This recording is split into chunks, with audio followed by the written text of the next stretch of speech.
নিয়মিত ভালোবাসার গল্প পেতে আমাদের আলম এক্সপ্রেস চ্যানেলটি সাবস্ক্রাইব করে পাশে থাকা বেল বাটন অন করে রাখুন। ওই হারামজাদা বজ্জাতের হাড্ডি, এখনো যে পড়ে পড়ে ঘুমোচ্ছিস? তোর কি কোনো কাণ্ড জ্ঞান আছে? হ্যাঁ ওই কে রে আমার এত সাথে ঘুমটা তাড়াতাড়ি নষ্ট করলো? তোরে তো আমি এক গ্লাস পানিতে চুবিয়ে রাখবো। ওই হারামি, আমি তোর মা, চোখে দেখিস না? দেখাই বা যাবে কাকে? পানিতে চুবাই? আর আজকে না তোর কলেজের প্রথম দিন, তুই কলেজে যাবি কখন? ঘড়িতে দেখ 9টা বাজে। মা তুমি আর কি বলো, এত বেলা হয়ে গেছে, তুমি এখন ডাকতেছো আমাকে? আরো আগে ডেকে দিলে না কেন? একটা থাপ্পড় দিয়ে তোর সবগুলো দাঁত ফেলে দিব। নবাব জাদাকে আমি সেই 7টা থেকে ডেকেই যাচ্ছি, ওনার ওঠার কোনো নাম গন্ধই নাই। আর বলে কি এখন ডাকতেছি আমি? আচ্ছা মা, তুমি যাও, আমি উঠে ফ্রেশ হই। তুমি বরং নাস্তা রেডি করো। ঠিক আছে, তাড়াতাড়ি আয়। আর একটু যদি দেরি হয় তাহলে তোর খবর আছে, এই আমি বলে দিলাম। আমার সুইট আম্মু, তুমি কত ভালো। তুমি ছাড়া আমাকে আর কে বুঝে বলো? হইছে, আর ন্যাকামো করতে হবে না। তোর যে টাকা নেওয়ার ধান্দা এইসব, সেটা আমি ভালো করেই জানি। তারপর আর কি, আমার মিষ্টি আম্মু চলে গেল আমাকে আদর করতে করতে, সরি বকতে বকতে। আর আমিও ফ্রেশ হয়ে খাবার টেবিলে চলে আসলাম। এসে দেখি আম্মু আমার জন্য খাবার বেড়ে বসে আছে। আব্বু আরো আগেই অফিসে চলে গেছে। তাড়াতাড়ি খেয়ে কলেজে যা, এমনিতেই অনেক দেরি হয়ে গেছে। কবে যে মানুষ হবি তুই আল্লাহই ভালো জানে। আম্মু, তাহলে আমি কি মানুষ না, নাকি ভিন্ন গ্রহের প্রাণ? ওই ফাজিল, এত বক বক না করে তাড়াতাড়ি খেয়ে কলেজে যা। আমার তো মনে হয় তোর বন্ধুরা সবাই আগেই চলে গেছে। আচ্ছা আম্মু, ঠিক আছে, আমি গেলাম। আমার জন্য দোয়া করো, কোনো শাকচুন্নির নজরে যেন না পড়ি। হ্যাঁ, শাকচুনিদের তো খাওয়াইয়ে দাওয়াইয়ে কোনো কাজ নাই যে তোর মতো বদমাইশের উপর নজর দিতে যাবে। আম্মু, আমি তোমার ছেলে, আর তুমি নিজেই আমাকে নিয়ে এইসব বললে আমার সব পাঠিকারা তো বুঝেই যাবে। হইছে, এখন তাড়াতাড়ি যা, না হলে কিন্তু তোকে আমি 13টার খবর পড়ে শোনাবো কইলাম।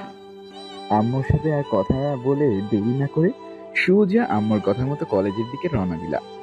আর সব বাবা মাই তাদের ছেলে মেয়েদের সাথে যদি জোর গলায় কথা বলে তাহলে বুঝবেন তার সন্তানের ভালোর জন্যই বলতেছে। আমি কি বোকা দেখছেন? আপনাদের সাথে কথা কথা বললাম, অথচ আমার পরিচয়টাই দিলাম না এখনো। আচ্ছা ঠিক আছে, তাহলে পরিচয়টা আগে দিয়ে নিই।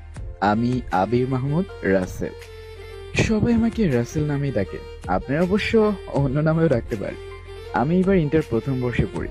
আসলটা বলবো না, আমি বাবা মায়ের একমাত্র ছেলে। ও সরি, আমার একটা আপু আছে যার বিয়েও হয়েছে। আমার আপু একজন বড় ডাক্তার। আমার পরিচয় তো দিলাম, কিন্তু একটা রহস্য বাম পকেটে রেখে দিলাম। গল্পের সাথেই থাকেন, পরে জানতে পারবেন।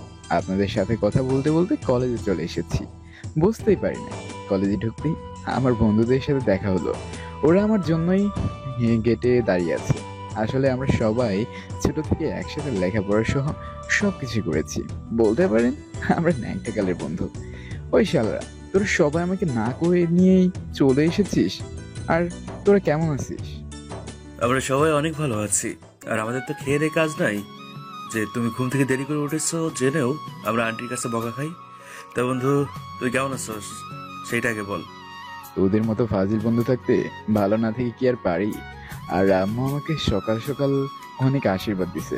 যাই হোক, চল এবার ক্লাসে যাই, ক্লাসে দেরি হয়ে যাবে। এমনিতে আজকে লেট করে ফেলেছি। দোস্ত, তাড়াতাড়ি করে ক্লাসে চল, না হয় স্যার এসে আমাদের খবর করবে। তারপর সবাই ক্লাসের দিকে যাইতে লাগলাম। বিপত্তি হলো, ইন্টার প্রথম বর্ষের ক্লাসরুম কোনটা সেটাই আমরা কেউই জানি না। আসলে আগে জেনে যাইনি বলেই এমনটা হইলো। ওই দোস্ত, সামনে কতগুলো মেয়ে দেখা যাচ্ছে, তাই থেকে শুনেই নি যে আমাদের ক্লাসরুমটা আসলে কোন দিকে। তাইলে চল সেটাই করি। আমরা ওদের দিকে যাইতে লাগলাম। আমি সামনে তাকাতেই অবাক, কেননা ওই মেয়েগুলোর মাঝে একটা মেয়েকে দেখে আমার চোখ কপালে। কেননা এত সুন্দর একটা মেয়ে কি করে হতে পারে? আমি প্রথম দেখাতেই ক্রাশ খাইলাম। দোস্ত, তোদের ভাবি পেয়ে গেছি। কি বলিস? তুই কাকে দেখে ফিদা হইলি? দেখা একটু, আমার যে আর সইছে না।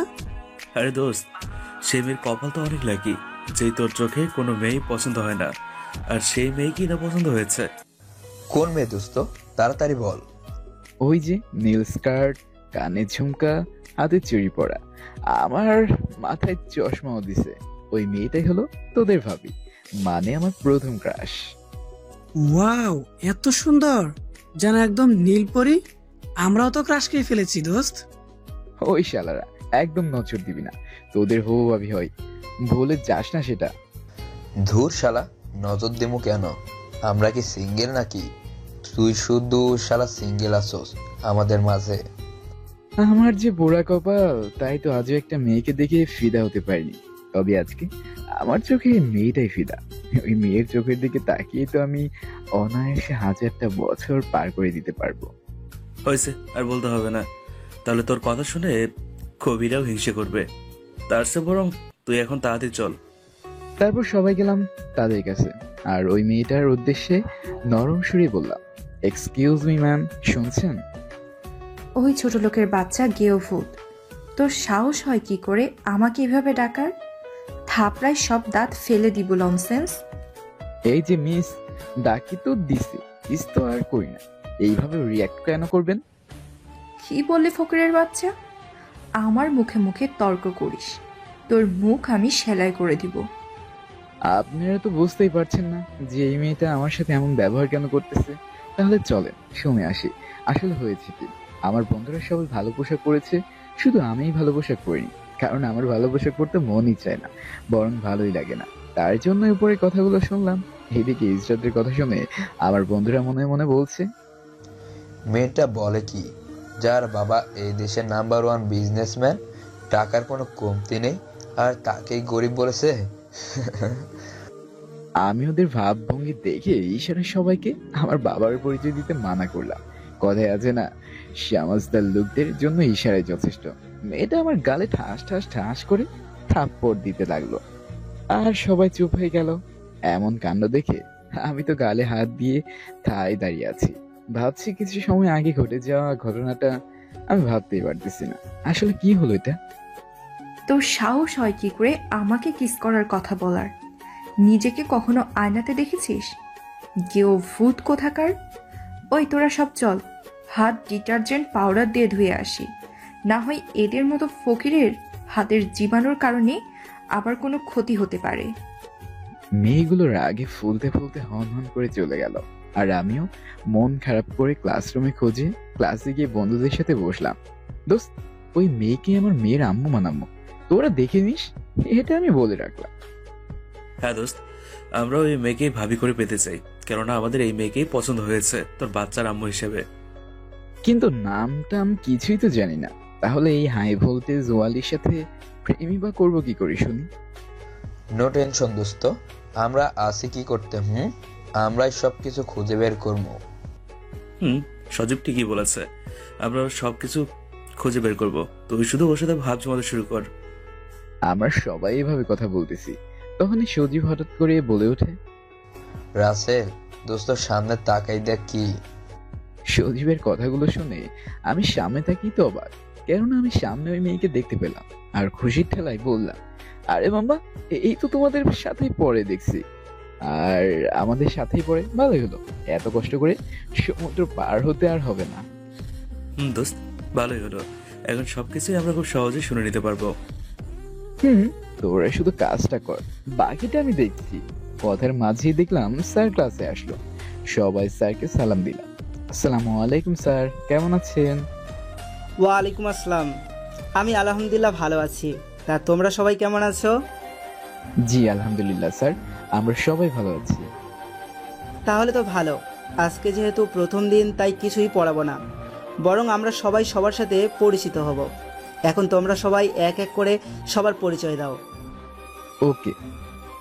একে একে সবাই সবার পরিচয় দিল, কিন্তু আমার ক্রাশের পালা এখন হইল না। অবশেষে ওই নাম না জানা মেয়েটার পালা। মেয়েটা সুন্দর করে তার পরিচয় দিচ্ছে, আর আমি মুগ্ধ হয়ে তা দেখছি, মানে শুনছি। আমি মিষ্টি জান্নাত ইসরাত, আমার বাবা এই শহরের এমপি আশরাফ চৌধুরী। আমি আমার বাবা মায়ের একমাত্র আদরের রাজকুমারী। ইসরা তার কিছু বলার আগেই স্যার ঠাস করে বলে ওঠেন, মামুনি বসে পড়ো, তোমাকে কষ্ট করে আর বলতে হবে না, আমি সব এমনিতেই বুঝে গেছি। তা মামনি, তোমার বাবাকে আমার সালাম দিও। ঠিক আছে স্যার। ইসরাত বসে পড়ার পরে স্যার আমাকে উদ্দেশ্য করে যা বলে সেটা শুনে তো আমার মাথায় আকাশ ভেঙে পড়লো। মানে তাহলে চলেন নিজেরাই শুনবেন। এই ছেলে, তুমি শুধু নামটাই বলো, আর কিছুই বলতে হবে না। দেখেই বুঝতে পারছি তুমি গেয়ভূত, গ্রামের ছেলে। কেন যে এরকম গরিবদেরকে এমন নামকরা কলেজে অ্যাডমিশন দেয় বুঝি না। আমি বলি কি, দেশে কি স্টাইলিশ ছেলেমেয়ের অভাব পড়েছে নাকি? স্যার, এই গেয়ভূতের নামটা হলো আবির মাহমুদ রাসেল। আপনি গেয়ভূত না বলে কালোভূত বলতে পারেন। আচ্ছা ঠিক আছে, বসে পড়ো। আচ্ছা এবার দেখি তোমাদের মাঝে 95 মার্কের উপরে কয়জন পেয়েছো, অর্থাৎ গোল্ডেন A+ পাইছো কয়জন? হাত ওঠাও। একটু পরে আমি লক্ষ্য করলাম স্যার সহ সবাই আমার দিকে হা করে তাকিয়ে আছে। আমি আমার দিকে তাকিয়ে দেখলাম সব তো ঠিকই আছে, তাইলে আবার আমার দিকে এভাবে তাকিয়ে আছে কেন সবাই? তাই আমি একটু পুরো রুমে খেয়াল করে দেখলাম আমি বাদে কেউই হাত ওঠায়নি। রিয়েল লাইফে আমি হলাম গিয়ে 1 নম্বরে একটা গহৎ মার্কার ছাত্র।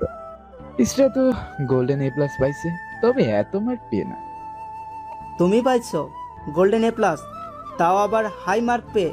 I can not believe it. কোন বিশ্ববিদ্যালয়ের ছাত্র ছিলে তুমি? স্যার, আমি তো এই বিদ্যালয়ের ছাত্র ছিলাম। সবাই অবাক হয়ে গেল আমার কথা শুনে, আর এইদিকে আমার বন্ধুরা সবাই মিট মিট করে হাসছে। কি, তুমি এই বিশ্ববিদ্যালয়ের ছাত্র ছিলে? আচ্ছা যাই হোক, একটু ভালো মানের পোশাক পরে আসার চেষ্টা করিও। আজকের এখানে শেষ করলাম, ধন্যবাদ সবাইকে। এইভাবে সবগুলো ক্লাস করে বাসায় চলে আসছি, তখন ইসরাত কোথায় থেকে যেন গাড়ি নিয়ে আমার সামনে দাঁড়িয়ে পড়ে। এই ছোট লোক, হেঁটে যাস কেন? রিক্সা ভাড়ার টাকা নাই নাকি? আর তোদের মতো ফকিরের কাছে তো নাস্তা করার টাকাটাই থাকে না, তাহলে রিক্সা ভাড়া কিভাবে দিবি? যাই হোক, এই নে কিছু টাকা ভিক্ষা দিলাম। শুনুন মিস নবাব নন্দিনী, আমি মানুষটা গরিব হতে পারি কিন্তু ভিক্ষুক না। আমার বন্ধুদের তো রাগ সইছেই না, তাদের দাঁত তুলে রাগকে চেপে রেখেছে, আমার জন্য কিছু বলতে পারছে না। মুখে মুখে কথা বলস, সাহস তো কম না। আর একবার মুখে মুখে কথা বলবি তো কলেজ থেকে টিসি দিয়ে বিদায় করে দিব, মনে থাকে যেন। আচ্ছা, আমার এই কথাটা ভালো করেই মনে থাকবে। আইসে কোথাকার কি আমাকে কলেজ থেকে বের করে দিবে।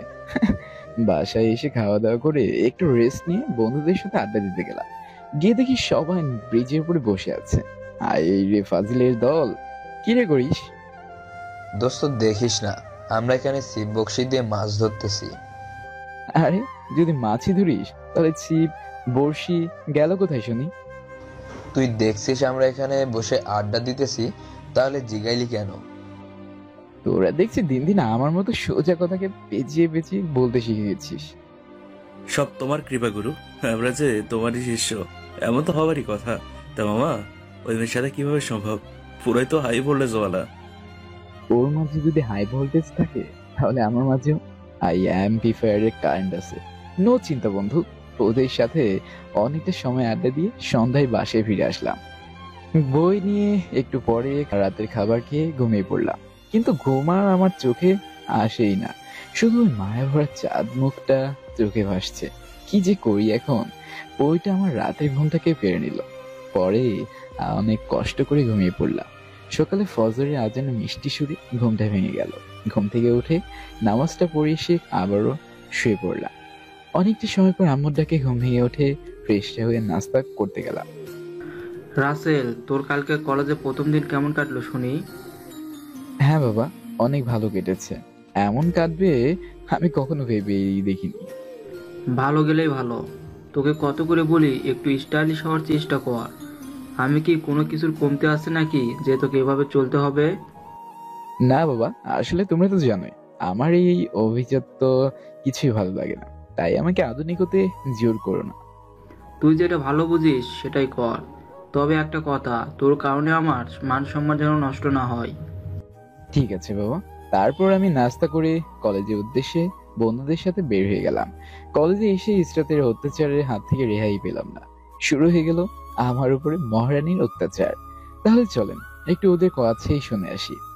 আমরা যখন কলেজে গেট দিয়ে ঢুকি তখন ওর ফ্রেন্ড আমাদের দেখতে পায় আর ইসরাতকে বলেন, ওই ইসরাত, দেখ তোর মজনু মানে বকরি চলে এসেছে। ওহ, চল একটু মজা নেওয়া যাক। কত সময় হলো মজা নেই। তাড়াতাড়ি চল, আমাদের ভালো লাগছে না একটু একটু মজা করা ছাড়া। ওই ছোট লোক, এদিকে আয় তো। জি, আমাকে বলছেন? আমি আশেপাশে দেখি উপরের কথাটাই বললাম। তুই বাদে কাউকে তো আর এখানে দেখতে পারছি না, তাহলে তো আমি তোকেই ডাকছি, তাই না? আমি একা কই? আমার সাথে তো আমার বন্ধুরাও আছে, সেটা কি আপনার চোখে পড়ছে না?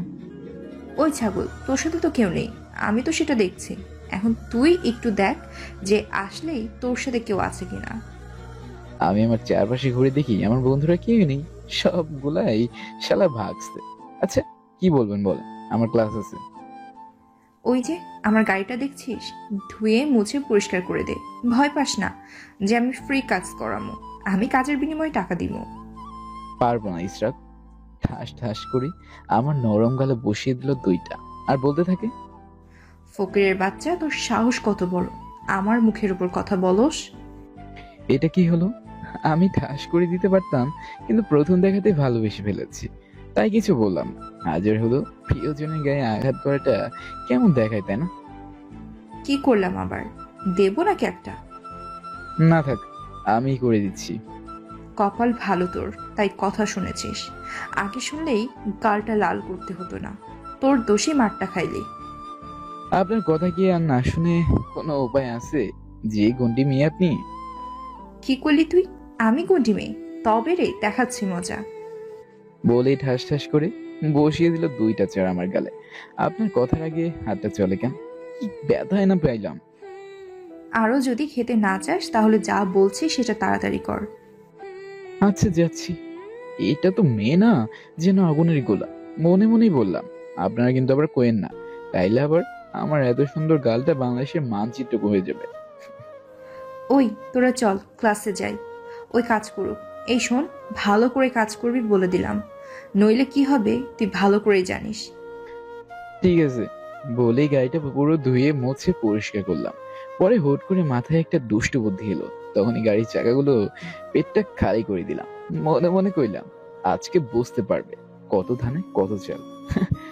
আজকে শালার বন্ধুরা কেউই সাথে নাই, তাই মায়ের খাওয়ার হাত থেকে আর বাসায় চলে আসলাম। কি রে, আজকে এত তাড়াতাড়ি ফিরে আসলি কেন? দেখি তোর শরীর খারাপ নাকি? আমার তেমন কিছু না, ক্ষুধা লাগছে, খাইতে দাও। ও তাহলে যা, তুই ফ্রেশ হয়ে আয়, আমি এক্ষুনি খাবার দিচ্ছি। রুমে এসে ফ্রেশ হইলাম, তারপর খাবার খাইলাম, শুয়ে পড়লাম, একটু পর ঘুমিয়েও দিলাম। বিকেলে ঘুমটা থেকে উঠে বন্ধুদের সাথে আড্ডা দিতে গেলাম। এই শালার হালামির দল, আজকে কলেজে গিয়ে আমাকে একা রেখে পালিয়ে গেলি কেন? তোমার লগে গিয়ে আমরা ভাবিরাতে মারি খাই, যে রাগি রে বাবা। তোরা না থাকায় কি করতে হয়নি তাই বল। আজকে আমাকে ইসরাতে গাড়ি পরিষ্কার করতে হয়েছে। কি কইলি রে মামু? যে কয়দিন নিজের কাপড় পরিষ্কার করে নাই, আর আজকে সে নাকি ভাবির গাড়ি পরিষ্কার করেছে। ওই হারামি, তোদের হাসি বের করছি দাঁড়া, বলেই শুরু করলাম মাইর। ওই তুই শান্ত হ, এই জন্য তো তোকে কলেজে পেলাম না। আর ছুটির পরে ভাবি কি রাগি গজগজ করতে করতে চলে যেতে দেখলাম। কালকে তোমার খবর আছে জানতো? তাই নাকি? ওর রাগি মুখটা আমার সেই ভালো লাগে। আর কালকেরটা কালকেই দেখা যাবে। তারপর অনেকটা সময় গল্প করে বাসায় আসলাম। বাসায় এসে দেখি আব্বু সোফায় বসে টিভি দেখছে। আব্বাজান কই গেছলি? এত দেরি করে আসলি কেন? বন্ধুদের সাথে আড্ডা দিতে গেছিলাম আব্বাজান, তাই একটু লেট হলো আসতে। আব্বাজান তাহলে রুমে গিয়ে ফ্রেশ হয়ে পড়তে বসো, রেজাল্ট খারাপ হলে আমি কিন্তু ছেড়ে কথা বলবো না। ঠিক আছে আব্বু। তারপর রান্না করে আম্মুর কাছে গেলাম। কি রান্না করছো আম্মু? এই তো বাবা, তোর পছন্দের বিরিয়ানি আর গরুর মাংস, আরো অনেক কিছু। এই জন্যই তো তুমি আমার লক্ষ্মী আম্মু। আমার আম্মুর মতো কোনো আম্মুই হয় না। হয়েছে, আর ন্যাকামো করতে হবে না। পৃথিবীর সব আম্মুই এমন, বুঝলি? এখন যা, পড়তে বস গিয়ে। আম্মুর কাছ থেকে রুমে এসে পড়তে বসলাম। অনেকটা সময় পড়ার পরে আম্মু ডিনার করতে গেল। আমিও লক্ষ্মী ছেলের মতো নিজে এসে ডিনার করে নিলাম। ডিনার করে রুমে এসে কিছুক্ষণ এফবি নিয়ে মানে ফেসবুক নিয়ে ঘাটাঘাটি করে ঘুম পড়িকে বুকে জড়িয়ে ঘুমিয়ে পড়লাম। সকালে ফজরের নামাজ পড়ে এসে খাবারটা খেয়ে আবার কিছুক্ষণ মনে হলো আমাদের বাড়ির মাটির নিচে চলে যাচ্ছে। আম্মু তোমার ছেলেকে বাঁচাও, মরে গেলাম গো। কিন্তু পরে দেখি আমার মোবাইলে এই কাণ্ড করছে, মানে রিয়াদ কল দিছে আর মোবাইলটা ভাইব্রেশন মোডে আছে, আর তাই এমন কাণ্ড। কলটা রিসিভ করলাম, ওই কোন হালায় ফোন দিছে রে, ওর জানি জিএফ চলে যায়। বক বক বাদ দিয়ে কলেজে আয়, আর শকুনের দোয়ায় গরু মরে না।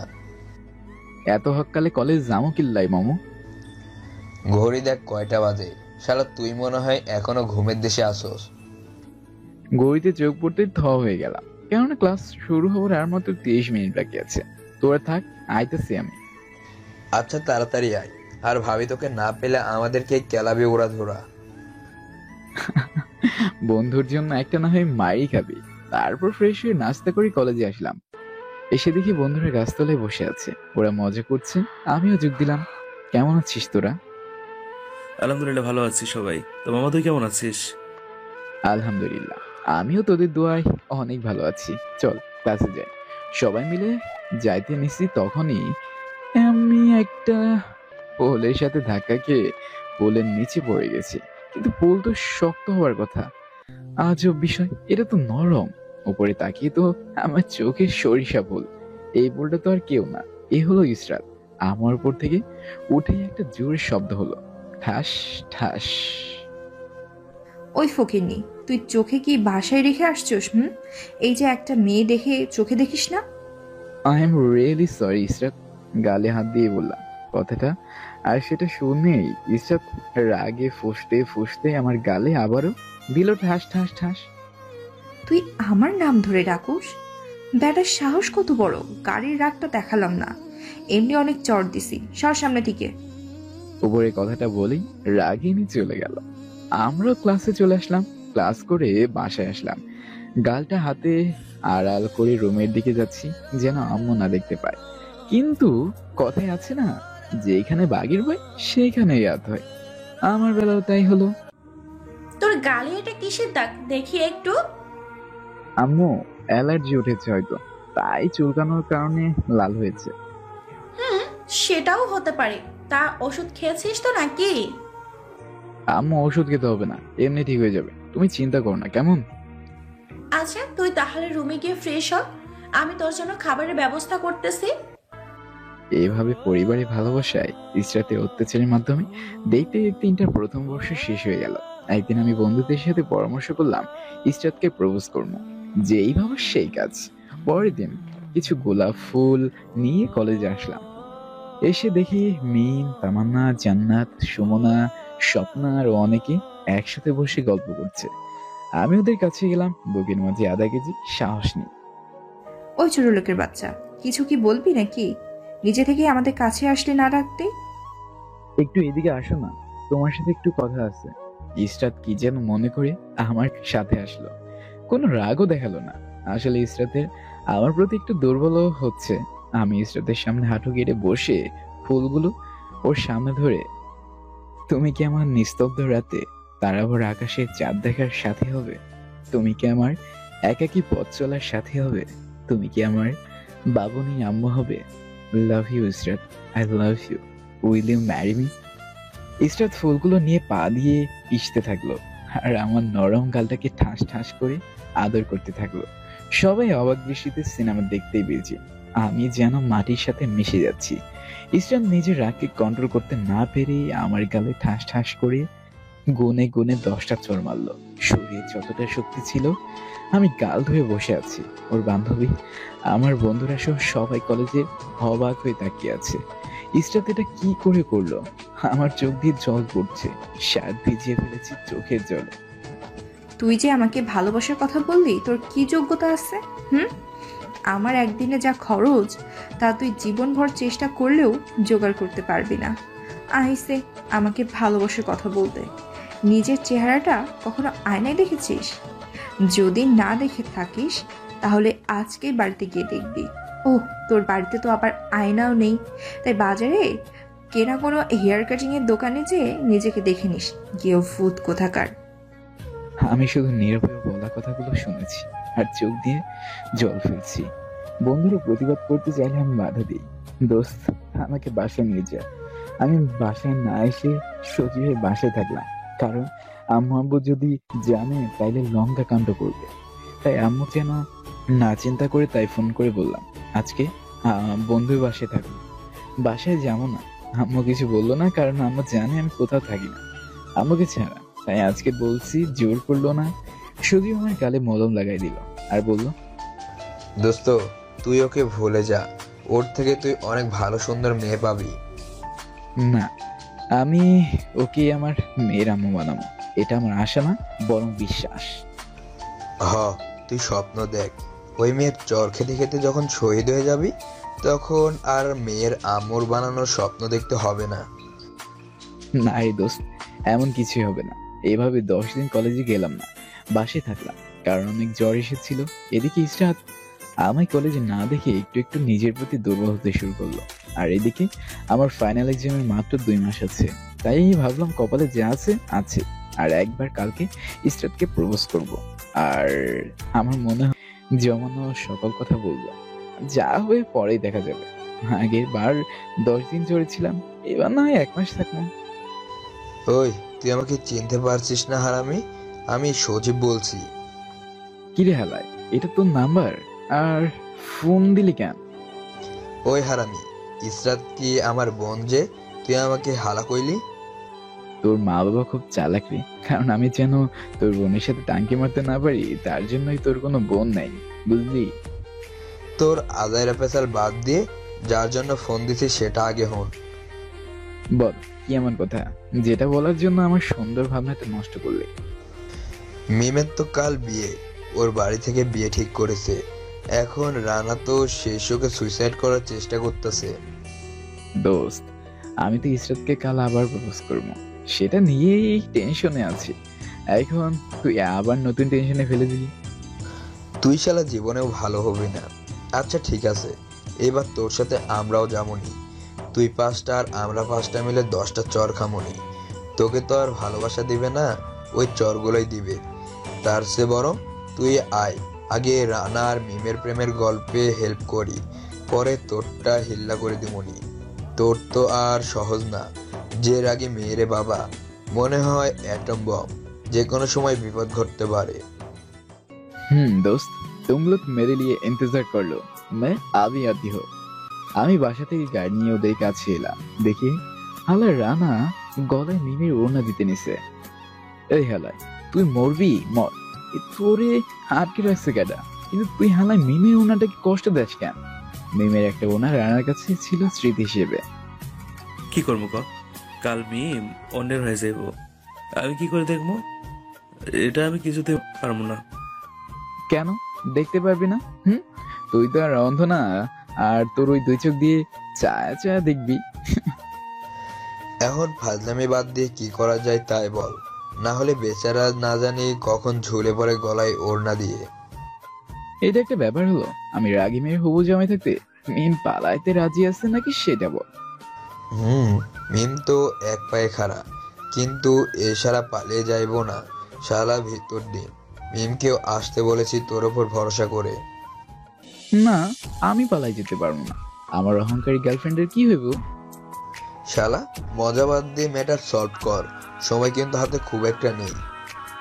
এইদিকে মিম এসে গেল।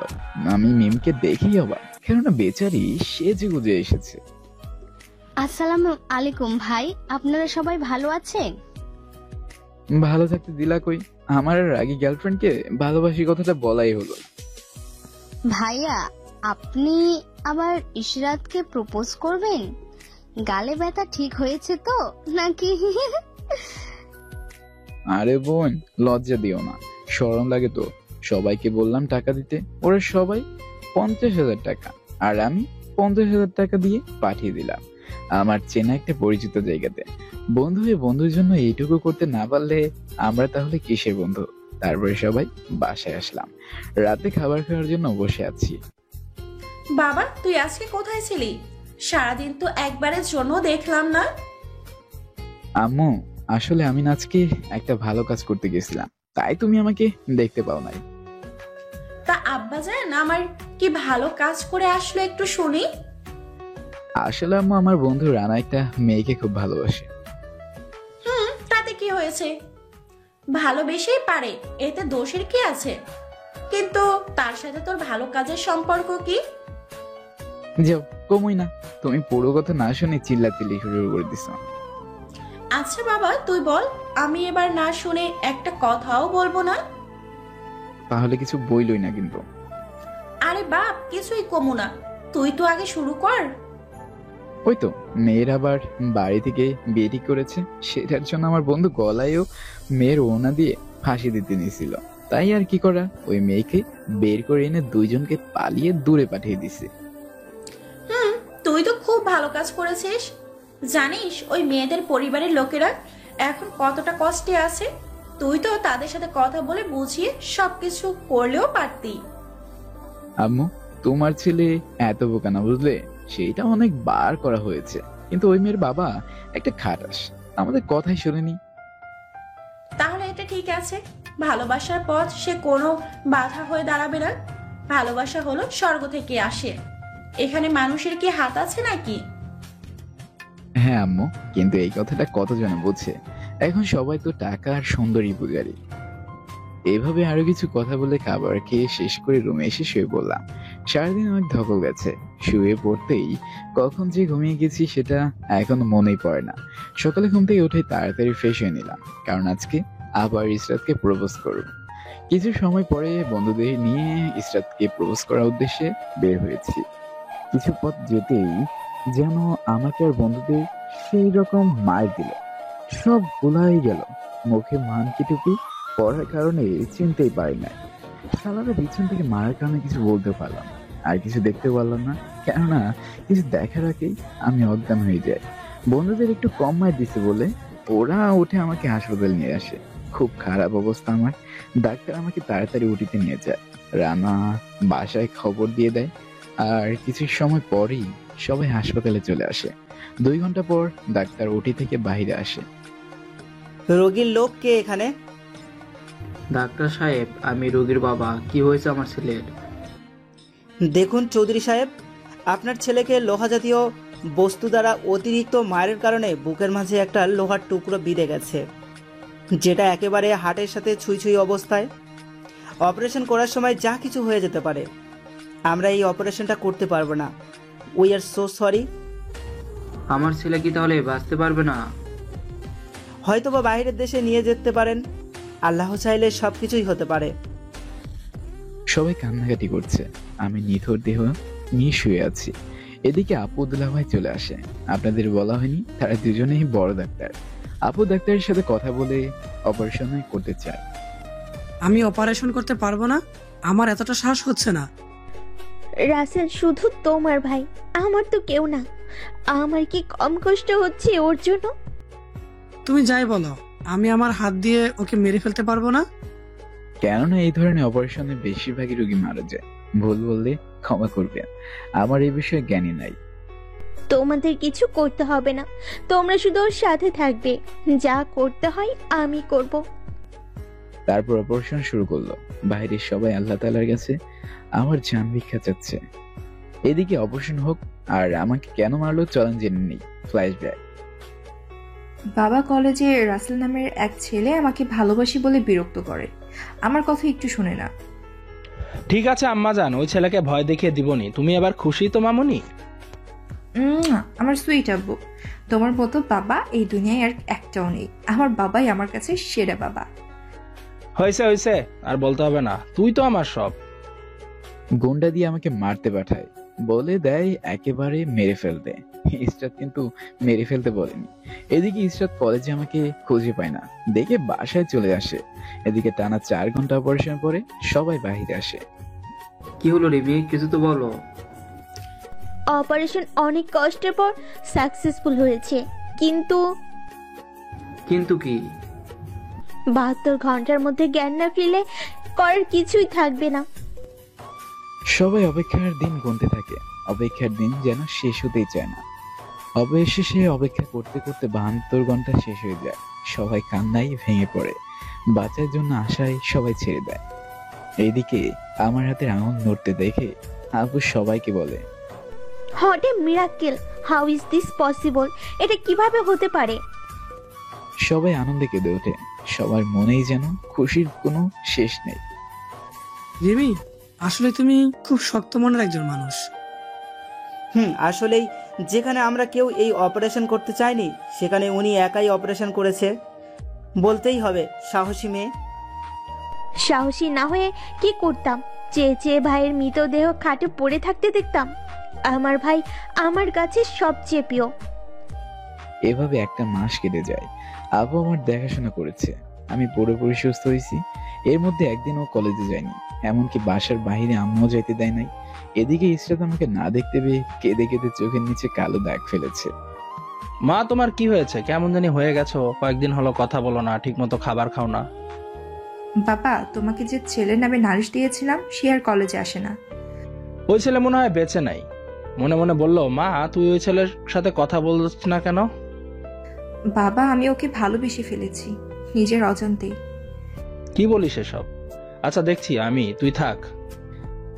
এদিকে আমি পড়াশোনা নিয়ে ব্যস্ত, কারণ আব্বু আমাকে অনেক বড় ডাক্তার বানাতে চায়। দেখতে দেখতে আমার পরীক্ষার সময় এসে গেল। বাবা আমার সব কাগজপত্র এনেছে। আমি একটা দিনও কলেজে যাইনি। পরীক্ষার দিন আমি বন্ধুদের সাথে পরীক্ষা দিতে গেলাম। ইসরাত আমাকে দেখতে পাইনি। দেখতে দেখতে সবগুলো এক্সাম শেষ হয়ে যায়। আমি বাসায় বসে থাকি, আগের মতো আর কোথাও যাই না। ইসরাতের কথা খুব করে মনেও পড়ে, কিন্তু কথা বলার সাহস হয় না, কেননা আমার বন্ধুরা আব্বু আম্মু আপুকে বলেছে ইসরাতের সব কথা, আর ও আমাকে ওর বাবার লোক দিয়ে মেরেছে সেটাও। তাই আপু করা আদেশ আমি ইসরাতের সাথে দেখা করতে বা কোনো কথাই বলতে পারবো না। অনেকদিন পরে আমি বন্ধুদের সাথে আড্ডা দিচ্ছি।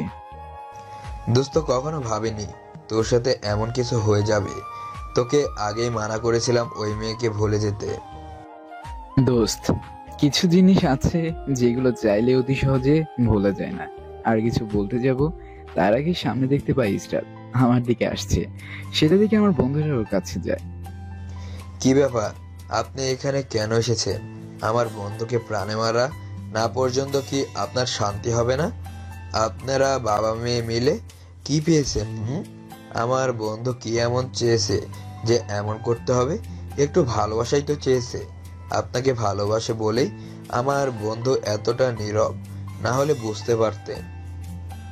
দেখেন, আমিও আমার বাবা ভুল করেছি। বাবা জানতো না যে আমি ওকে ভালোবেসে ফেলবো। আর আমি বাবাকে বলেছিলাম একটু ভয় দেখাতে, কিন্তু এমনটা হবে আমি জানতাম না। আমি রাসেলকে অনেক বেশি ভালোবাসি। আমাকে ওর কাছে যেতে দিন। না, আজকে অনেকদিন বাদে ওকে বাইরে আনতে পেরেছি। ওর বাড়ি থেকে তো বাইরে আসতে দেয় না। আবার যদি অমন হয় ভেবে আমরা চাই না ওর আবার কিছু হয়ে যাক। আপনি চলে যান এখান থেকে প্লিজ। আমাকে একবার ওর সাথে কথা বলতে দিন। আমি যে আর ওর এই কষ্ট সহ্য করতে পারছি না। আমি ওর সাথে একটু কথা বলেই চলে যাব। দেখেন ম্যাডাম, আমরা বেশি কথা বলে আপনার সময় বা আপনাদের সময় কোনোটাই নষ্ট করতে চাই না। আমরা আমাদের বন্ধুকে হারিয়ে ফেলতে নিয়েও আল্লাহর দয়ায় আবার ফিরে পেয়েছি। আবার নতুন করে ওকে মৃত্যুর মুখে ঠেলে দিতে চাই না। প্লিজ চলে যান। ভাইয়া, আপনি আমাকে ওর কাছে যেতে দিলেন না, তবে শুনে রাখেন, এই দেহে প্রাণ থাকা পর্যন্ত আমি ওকেই ভালোবেসে যাব। আজকে এসব কথা শুধু সিনেমাতেই মানায়, বাস্তবে মানায় না। আপনি চলে যান, আমার বন্ধু অনেক ভালো আছে। ইসরাত আমার বন্ধুদের কাছে কান্না করতে করতে উপরে কথাগুলো বলে, কিন্তু আমার বন্ধুরা আর কোনো বিপদে ফেলতে চায় না আমাকে। তাই ইসরাতকে আমার কাছে আসতে মানা করে দেয়। ইসরাত আর কিছু না বলে ওখান থেকে চলে যায় কাঁদতে কাঁদতে। এইদিকে আমার বন্ধুরা আমার কাছে চলে আসে।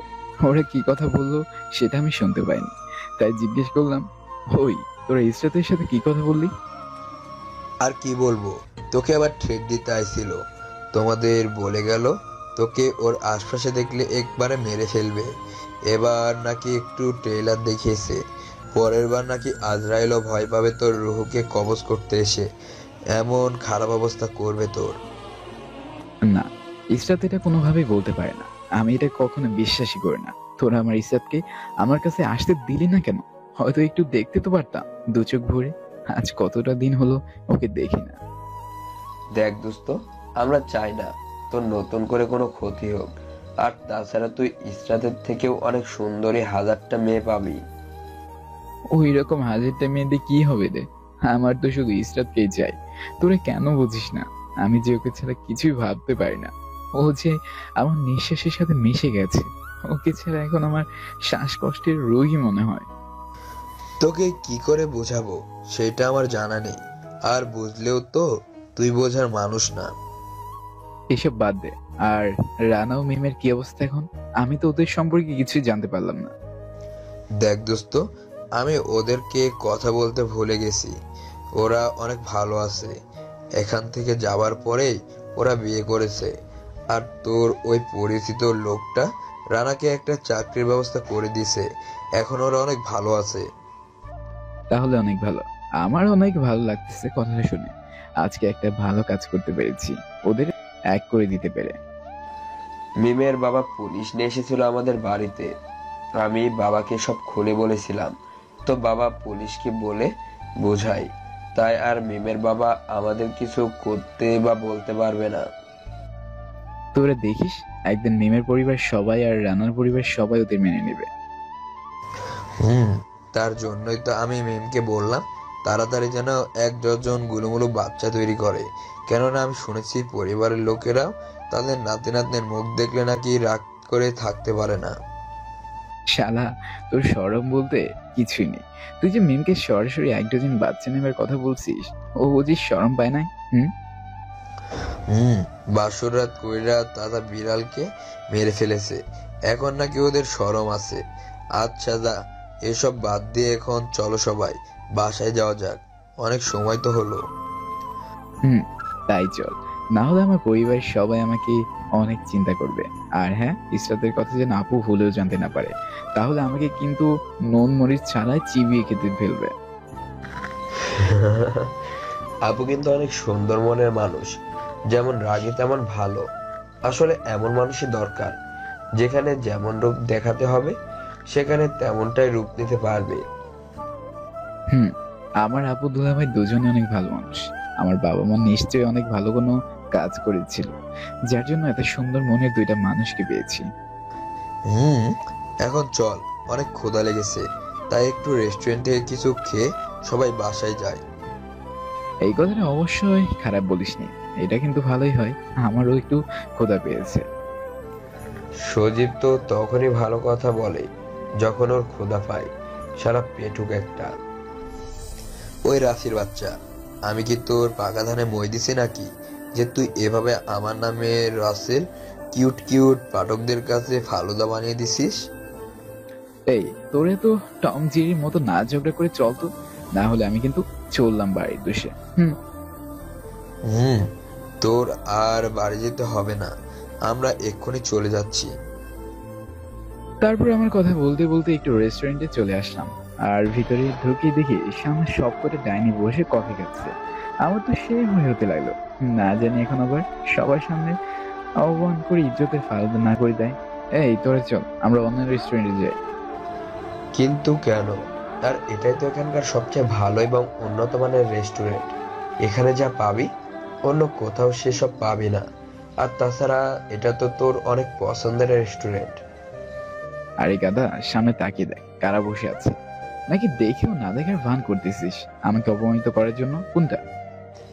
না রে, ঠিক এমনটা না।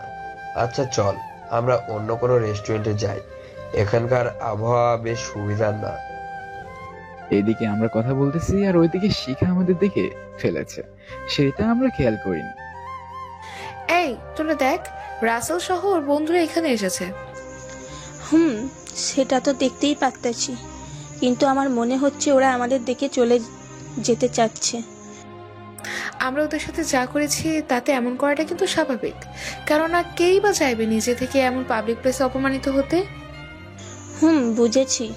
এখন চল আমরা গিয়ে ওদের থেকে ক্ষমা চেয়ে নিই। আমাদের পরীক্ষা শেষ, আর কখনো একসঙ্গে দেখা হবে কিনা আল্লাহ জানে। আর রাসেল অনেক ভালো মনের একটা মানুষ, ইসরাত যে কেন বোঝে না। তুই জানিস না ইসরাত কেন গরিবদের দেখতে পারে না? জানি তো। আর সেই মেয়ের প্রেমেই পড়েছে আমাদের গরিব রোমিও। তারপর ওরা সবাই আমাদের কাছে চলে আসে। আমরা চলে যেতে নিচ্ছি, তখনই পিছন থেকে ডাক দেয়, রাসেল একটু দাঁড়াও, তোমার সাথে আমাদের কিছু কথা আছে। হ্যাঁ বলেন। আমাদের মতো ভূতের সাথে কি কথা বলতে চান? আসলে আমরা অনেক বড় ভুল করেছি তোমাদের সাথে, প্লিজ আমাদেরকে ক্ষমা করে দাও। জানি এই ভুলের কোনো ক্ষমা হয় না। দেখেন, আপনারা আপনাদের ভুল বুঝতে পেরেছেন, এটা আমাদের কাছে অনেক বড় একটা পাওয়া। আর আমি অনেক আগেই আপনাদের ক্ষমা করে দিয়েছি। যদি মন থেকে ক্ষমা করতে তাহলে এভাবে আপনি আপনি বলতে না, আর আমাদের একা রেখে চলে যেতেও চাইতে না। আসলে তেমন কিছুই না, আমি আসলে এত দামি রেস্টুরেন্টে খাবার খেয়ে বিল দেবো কিভাবে বলেন, তাই চলে যাচ্ছি। প্লিজ আর আমাদের ছোট করো না, আমরা আমাদের ব্যবহারের জন্য অনুতপ্ত। আসলে ইসরাতের সাথে থেকে আমরাও ওর মতো কঠিন হয়েছে।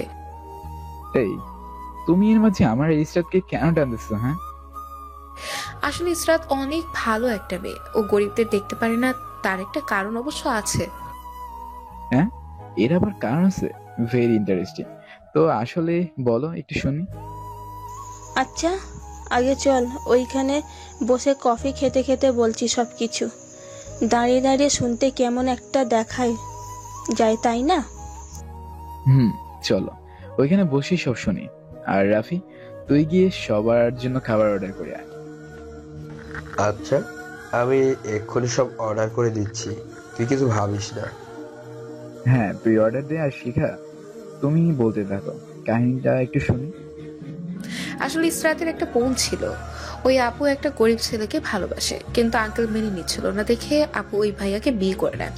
কিছুদিন পরে আপুর উপর অত্যাচার করতে শুরু করে টাকার জন্য। আপু অনেক টাকা দিয়েছিল, কিন্তু তবুও সেই ছেলেটা আপুকে মেরে ফেলে, কেননা ওই ছেলে আপুকে দিয়ে জোর করাতে চাইছিল দেহ ব্যবসা করানোর জন্য, ওই পথে নাকি অনেক টাকা পাবে বলে। আপু কিছুতেই রাজি হয়নি বলে নির্মম ভাবে আপুকে হিংস্র জানোয়ারের মতো কুপিয়ে কুপিয়ে মেরে ফেলে। পরে অবশ্যই ওই ছেলের ফাঁসি হয়, কিন্তু এরপর থেকে ইসরাত কোনো গরিবদের দেখতে পায় না। ও, তাই তো বলি, আমার ম্যাডামে তো কড়া মেজেজের কেন। এখন তো ভালোই হলো, সবটা জেনে গেলাম। ইসরাত চায় ওর ভুলের মানুষ যেন ডাক্তার হয়, এটা আমাদের সাথে ও সবসময় শেয়ার করতো। কিন্তু তুমি ওকে প্রপোজ করাতে রাগ হয় যে তুমি গরিব, তুমি ওই ছেলের মতো হতে পারো। আচ্ছা, অনেক ধন্যবাদ তোমাদের। তবে হ্যাঁ, এইসব কিন্তু তোমরা ভুলেই ইসরাতকে বলবে না। আমি চাই না আমার সম্পর্কে ইসরাত কিছুই জানতে পারো। আমি আমার ভালোবাসা দিয়েই ওর মনে জমে থাকা সব দূরে করে দিব। আচ্ছা ঠিক আছে, আর আমরা কি বোকা, তুমি এত বড়লোক ছেলে সেটা বুঝতেই পারিনি। আসলে এই কথাটা ঠিক যে কাউকে পোশাক থেকে ছোট করা উচিত না, কেননা পোশাকের আড়ালেই অনেক রহস্য লুকানো থাকে। ঠিক আছে, তোমরা তাহলে থাকো, আমরা যাই। যাবে তো, তবে একটা কথা রাখলে খুব খুশি হতাম, তবে না মানলে বলবো না কিন্তু। বলো কি বলতে চাও, রাসেল না শুনলেও আমরা শুনবো। আমরা তো বন্ধু, তাহলে আপনি বা তুমি করে না বলে যদি তুই করে বলতাম অনেক মজা হতো। পরে না হয় রাসেলকে খুশি হয়ে টাকা নেবার জন্য বান্ধবীর জামাই হিসেবে দুলাভাই কবু নেই। সব কয়টা শাকচুন্নি। আচ্ছা ঠিক আছে, তোরা সেটা বলেই ডাকিস। এখন তাহলে আমরা আসি। বাইরে গিয়ে বললি দেখে বেঁচে গেলি, না হলে শাকচুন্নি কেমন হয় তোদের তিনটাকে বুঝিয়ে দিতাম হনুমানের দল। হ্যাঁ, সাতচুন্নির দল থাক গেলাম, আবার কারো লোকে পালিয়ে যাস না কিন্তু। রাসেল দে দৌড়। ওই দাঁড়া, তোদের একটু মজা বোঝাই, সারা হনুমানের দল কোথাকার। দোস্ত, তুই শাকচুন্নিদের কেন রাগাতে গেলি? ইস, দৌড়াতে দৌড়াতে আমি একদম শেষ। পেতনিটা কি দৌড়টাই না দিছে। যাক দোস্ত, সবকিছু ঠিক হয়ে গেল, তবে তুই ইসরাতকে এত সহজে আপন করে নিবি না। সেটা কি আর বলতে হবে দোস্ত। তারপর আমি থেকে বাসায় চলে আসলাম। বাসায় এসে দেখি আপু সোফায় বসে আছে।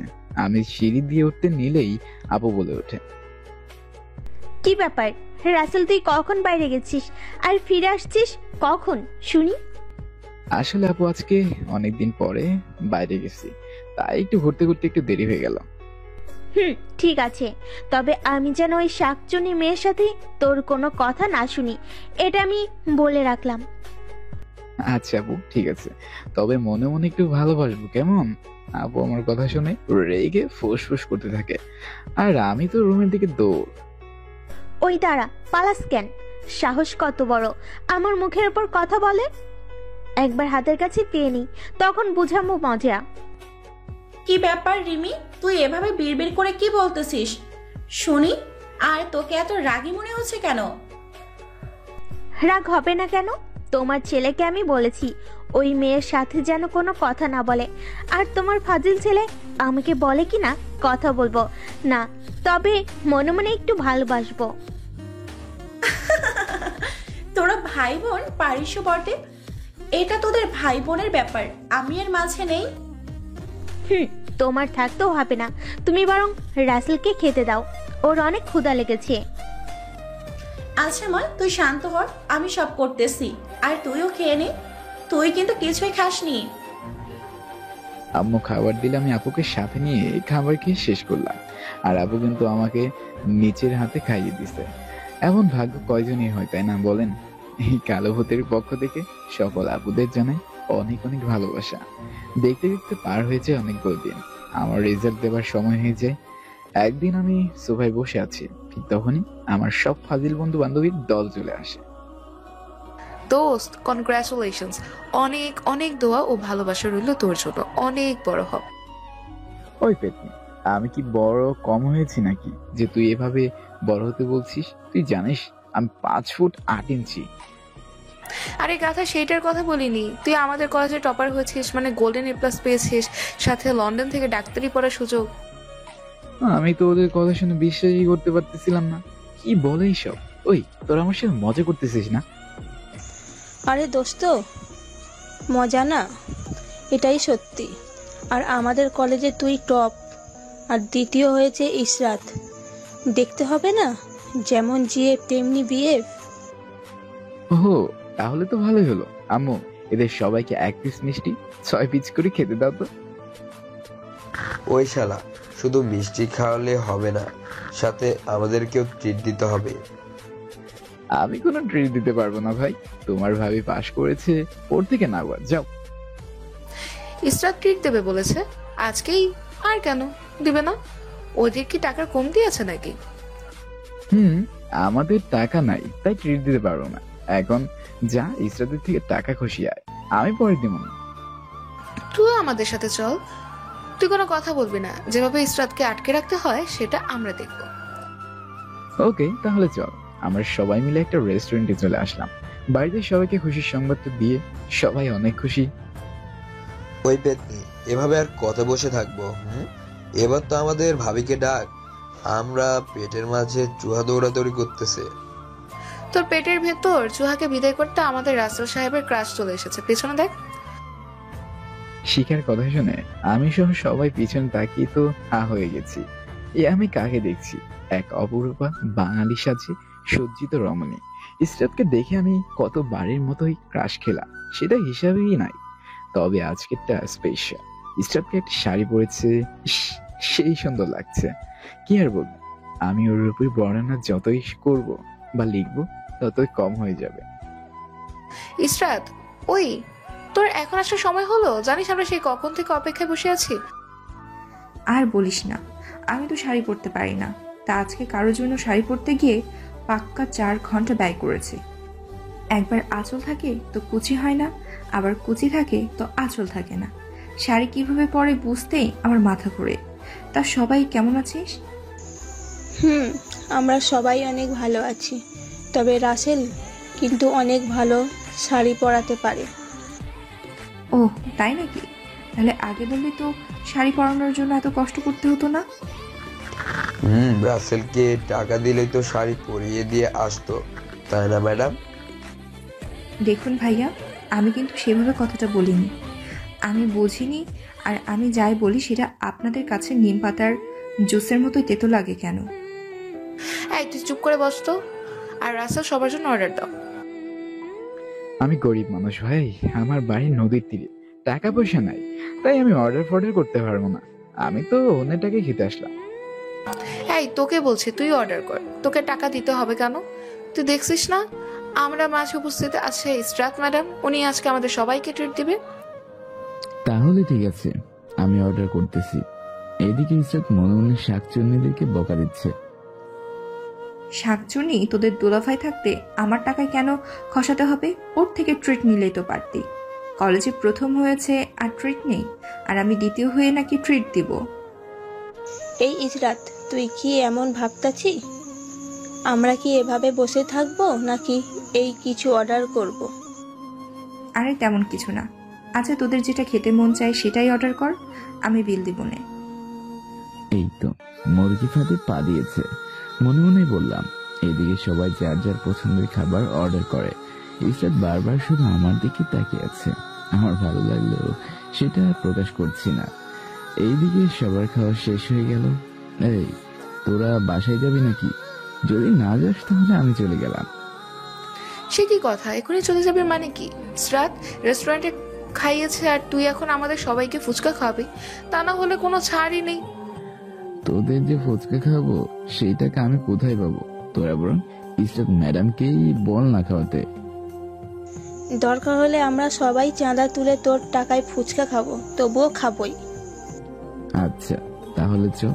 আমি জানি তোরা ছাড় দেবার মতো বান্দা না। তারপর সবাই ফুটপাতের একটা ফুচকার দোকানে আসলাম। ওরা এমন করলো কারণ ইসরাত যেন আমার সম্পর্কে জানতে না পারে। ওই তার ফুচকা অর্ডার কর। মামা সে স্পেশাল করে ফুচকা দিন তো, আমরা বসলাম কিন্তু। একটু পর ফুচকা দিয়ে গেলে সবাই ফুচকা খেতে শুরু করে। এদিকে ইসরাত বারবার আমার দিকে তাকাচ্ছে, মনে হচ্ছে কিছু একটা বলবে, কিন্তু রাফি আর সজীবের দিকে তাকিয়েই চোখটা ফিরিয়ে নিচ্ছে। একটু পরে আমি ওদের বলে চলে আসতে যাবো, ঠিক তখনই রাসেল, তোমার সাথে আমার কিছু কথা আছে। একটু কি সময় হবে তোমার সেই জমানো কথাগুলো শোনার? রাসেল, তোর হাতে তো একদম সময় নেই, তাই না? তোকে তো এক্ষুনি বাসায় যেতে হবে, আপু বলে দিছে। প্লিজ রাসেল, একবার শুধু আমার কথাগুলো শুনে যাও। আমি কিছুই বলতে পারলাম না, কেননা শালার হারামি বন্ধুগুলো আমাকে টেনে নিয়ে এসেছে। এই তোরা আমাকে ইসরাতের মনের ডেস্কটপে জমে থাকা কথাগুলো শুনতে দিলি না কেন? মামা, তোমাকে ওই মেয়ের কথায় পা দিতে দিয়ে তোমার জীবনে আমরা বিপাকে ডেকে আনি, সেটাই হবে না। তুই আজকে বাদে কাল লন্ডন যাচ্ছিস, কথাটা ভুলে যাস না। ইসরাতের একটু বুঝতে পারুক আপন মানুষকে কষ্ট দিলে কেমন লাগে। সেটা ঠিক আছে, তবে ইসরাত অনেকটাই কষ্ট পাইছে। তোরা দেখেছিস ওর চোখে স্পষ্ট জল চিকচিক করছিল। আমার মনে কষ্ট, বুকটা ফেটে যাচ্ছিল। মামা, এখন এত কষ্ট পেলে হবে না। তুমি একটু মনকে শক্ত করে লন্ডন যাওয়ার জন্য তৈরি করো নিজেকে। আচ্ছা, ইসরাত কি সত্যি আমাকে ভালোবাসে? আর যদি ভালোবাসে তাহলে আমার জন্য কি সে অপেক্ষা করবে, নাকি অবেলায় তুমি এলে ভেবে ভুলে যাবে? দেখ দোস্ত, সত্যিকারের ভালোবাসা কখনো ভোলা যায় না। সে যদি তোকে সত্যিকারে ভালোবাসে তাহলে মৃত্যু পর্যন্ত অপেক্ষা করতে হলে অপেক্ষা করবে। আর যদি ভালোবাসার নাটক করে তাহলে তোকে দূরে থাক আর তোর নামটাও ওর মনের ডিকশনারি থেকে মুছে ফেলবে। এইভাবে বলিস না প্লিজ, কষ্টে আমার বুকটা ফেটে যায়। এইভাবে অনেক কথা বলে বাসায় চলে আসলাম। এইদিকে আচ্ছা ইসরাত, তুই তো রাসেলকে দেখতেই পারিস না, তাহলে কি কথা বলতে চাইলি শুনি? তোদের শুনতে হবে না সেটা। কই, তখন তো তোরা কেউ রাসেলকে বললি না আমার কথা একটু শুনতে। তোরা বললে কি তোদের কথাও না শুনে পারতো? থাক তোরা, গেলাম আমি। যাক বাবা, মহারানী এখন সব দোষ আমাদের উপরে চাপিয়ে দিল। যার জন্য করি চুরি সেই বলে চোর। ইসরাত রাগ দেখিয়ে সেখান থেকে চলে যায়।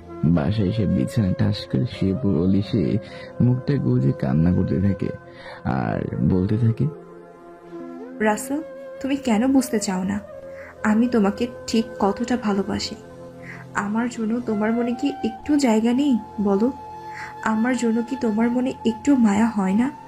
তোমার কি মনে হয় না তোমার জন্য কেউ না ঘুমিয়ে রাত পার করে দেয়, কেঁদে কেঁদে চোখের জলে বঙ্গোপসাগর তৈরি করে? তুমি যতই দূরে থাকো না কেন, একটা কথা মনে রেখো, এই আমি তোমাকে না পেলে নিজেকে শেষ করে দিব। তোমার জন্য মৃত্যুর আগ মুহূর্ত পর্যন্ত অপেক্ষা করব। ইসরাত কেঁদে কেঁদে উপরে কথাগুলো বলতে থাকে। আর এদিকে আমি বাড়িতে আসলেই, রাসেল তুই একটু এখন বাড়িতে থাক, সেই তো লন্ডন চলে যাবি, একটু আম্মুকে সময় দে। তোর কথা ভেবে আম্মু খাওয়া দাওয়া ছেড়ে দিয়েছে। আচ্ছা, তোকে এত ভালো পরীক্ষা দিতে বলেছে কে? এখন তুই আমাকে ছেড়ে চলে যাবি? এই তুমি কি বলো? ছেলে ভালো রেজাল্ট করেছে আর তুমি এমনটা বলতেছো? ঠিকই তো বলেছি। আমাদের কি কম আছে যে ওকে ভালো রেজাল্ট করতে হবে? এখন এই ভালো রেজাল্টের জন্য আমাকে ছেড়ে বাইরে চলে যাবে? আমি কিভাবে থাকবো ওকে ছাড়া? আম্মু কেঁদো না তো, আমি তো কিছুদিন পরে আবার তোমার কোলে চলে আসবো। আর তোমার জন্য সুন্দরী বউ মানতে আমাকে তো প্রতিষ্ঠিত হতেই হবে, তাই না বলো? সেটা তো ঠিক আছে, তবে তোকে ছাড়া আমি কিভাবে থাকবো সেটাই তো মনে হইলেই কলিজা ছিঁড়ে যায় আমার। আম্মু এভাবে কান্না করিও না, তোমার কান্না দেখে কিন্তু আমারও কান্না আসতেছে। এইভাবে আরো অনেক কথা বলে রুমে চলে আসলাম। দেখতে দেখতে পার হয়ে গেল অনেকগুলো দিন। আগামীকালকেই আমি চলে যাব নিজের মাতৃভূমি ছেড়ে সেই অচেনা এক দেশে। বাবা মন খারাপ করে থাকিস না, তোকে এমন দেখলে আমি কিন্তু নিজেকে ধরে রাখতে পারবো না। না আম্মু ঠিক আছে, একটু মন খারাপ করে থাকবো না। রাসেল তুই তো চলে যাবি, একটু বন্ধুদের সাথে ঘুরে আয়, ভালো লাগবে। আপু আমি সেই জন্যই বের হয়েছি, একটু বন্ধুদের সাথে আড্ডা দিয়ে আসি। তাড়াতাড়ি আসিস। আর হ্যাঁ, ওই মেয়ের কাছে যেন যাস না। আর আমার গানে যদি আসে তুই গেছিস তাহলে তোর হবে। না আপু আমি যাব না, এখন তাহলে আমি যাই, শেষবারের মতো।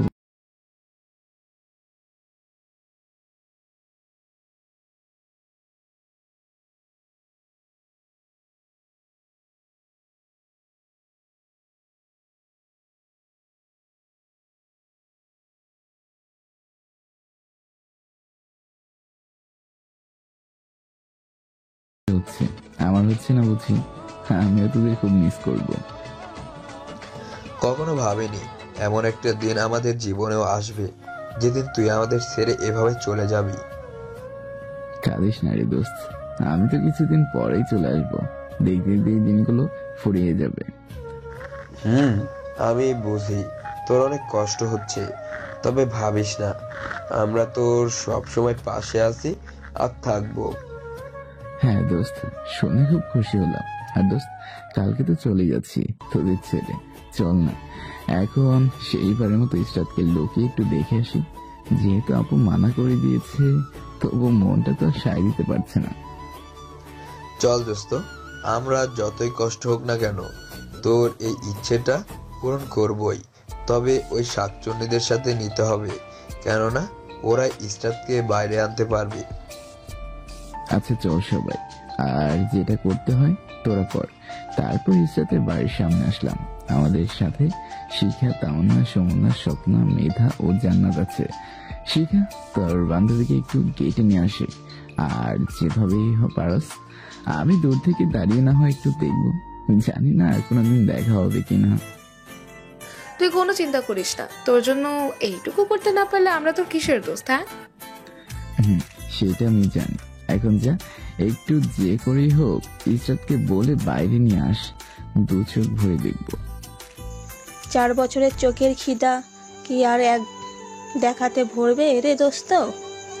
তার উপরে আবার কথাও হবে না। একটা কথা আছে না, নাই মামার থেকে কানা মামা ভালো থাকাটাও ভালো। আমি না হয় ওকে এক নজর দেখে সেটাই মনে করব। আচ্ছা ঠিক আছে, আমরা এক্ষুনি যাচ্ছি, তোরা গিয়ে ওই ফাঁকে লুকিয়ে থাক, ইসরাত যেন ভুলেও বুঝতে না পারে। আচ্ছা ঠিক আছে। ওরা বাড়ির ভিতরে চলে গেল, আর ভিতরে গিয়ে দেখতে পাই ইসরাত সোফায় বসে আছে।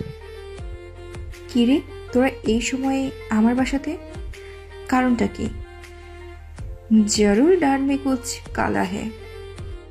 কেন রে, তোর বাড়িতে আমরা আসতে পারি না বুঝি? তোকে খুব দেখতে ইচ্ছে করলো তাই চলে আসলাম। আরে ইয়ার এমনি মজা করলাম, অবশ্যই আসতে পারিস। আর কি খাবি সেটা বল। না রে দোস্ত, কিচ্ছু খাবো না ধন্যবাদ, তোকে দেখেই তো আমাদের পেট ভরে গেছে। সে কি কথা, তোরা আমার বাড়িতে এসে না খেয়ে থাকবি? সেটা তো হবে না। এই খালা, ওদের জন্য খাবার রেডি করো তো। দেখ দোস্ত, এইসবের কি দরকার? তোর বাড়িতে এসে কি আমাদের খেতেই হবে? তুই শুধু চা আনতে বল। আচ্ছা ঠিক আছে।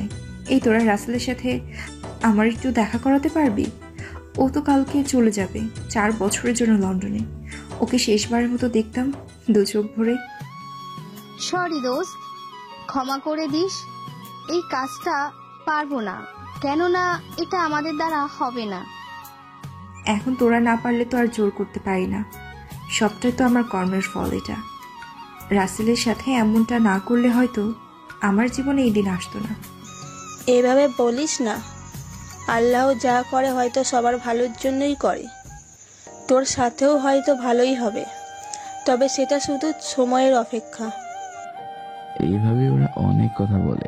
চা খেয়ে শেষ হলে এই শিখা ইসরাতকে উদ্দেশ্য করে বলে, এখন তাহলে আমরা আসি কেমন? তুই কিন্তু কোনো চিন্তাই করবি না। আচ্ছা ঠিক আছে, তবে তোরা খেয়ে গেলে কিন্তু অনেক ভালো লাগতো আমার। এমনিতে মা এসে শুনলে আমাকে বকা দেবে।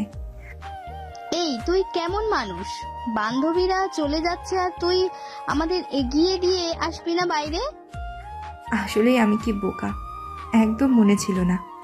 আসলে রাসেলের কথা চিন্তা করে কেন জানি সব ভুলে যাচ্ছে দিন দিন। আচ্ছা চল, যাচ্ছি। মেনি মেনি থ্যাঙ্কস দোস্ত, কাউকে দেওয়া কথা রাখতে পারলাম। ইস, এটা কি বললাম যদি বুঝতে পারে। আমি চাতক পাখির মতো দূর থেকে ইসরাতে আসার দিকে তাকিয়ে আছি। কিছু সময় পর ইসরাত ওদের সাথে বাইরে আসলো। এসে কেন জানি এদিক ওদিক খুঁজতে লাগলো।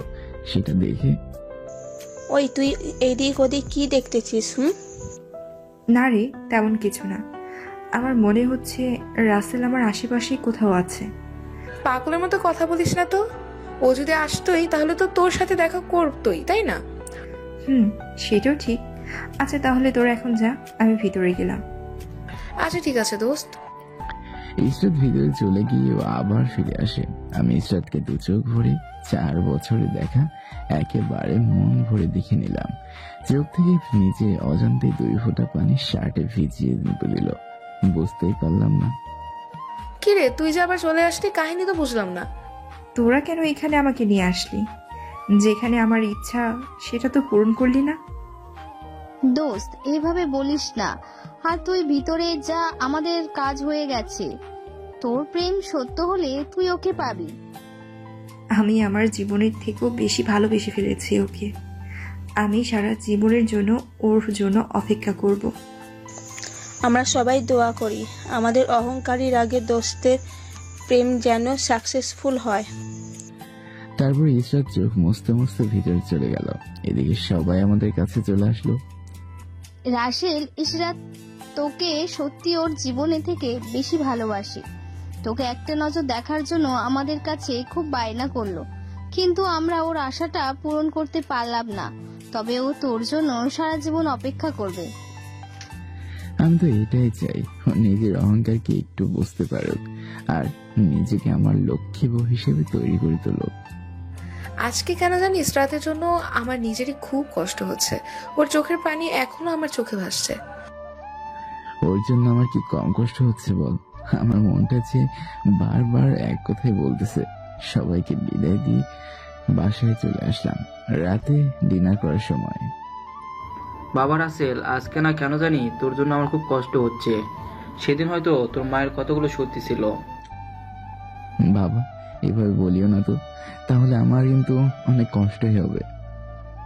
আচ্ছা বাবা, তুই খেয়ে রুমে গিয়ে ঘুমিয়ে পড়, কালকে আবার যেতে হবে।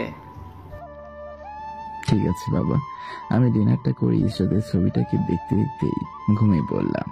সকালে ফজরের আজানে মিষ্টি শব্দ শুনে ঠাস করে আমার ঘুমটা ভেঙে যায়। আমি মসজিদে গিয়ে ফজরের নামাজটা পড়ে বাইরে একটু ঘুরে বাসায় চলে আসলাম। সবার সাথে সকালে নাস্তাটা করে নিলাম। নাস্তা করার পরে রুমে গিয়ে রেডি হয়ে নিলাম। প্রয়োজনীয় সব জিনিসপত্র নিয়ে নিচে চলে আসলাম। আমার সব বন্ধু বান্ধবীরা বাসায় এসেছে। সবার চোখে পানি চিকচিক করছে।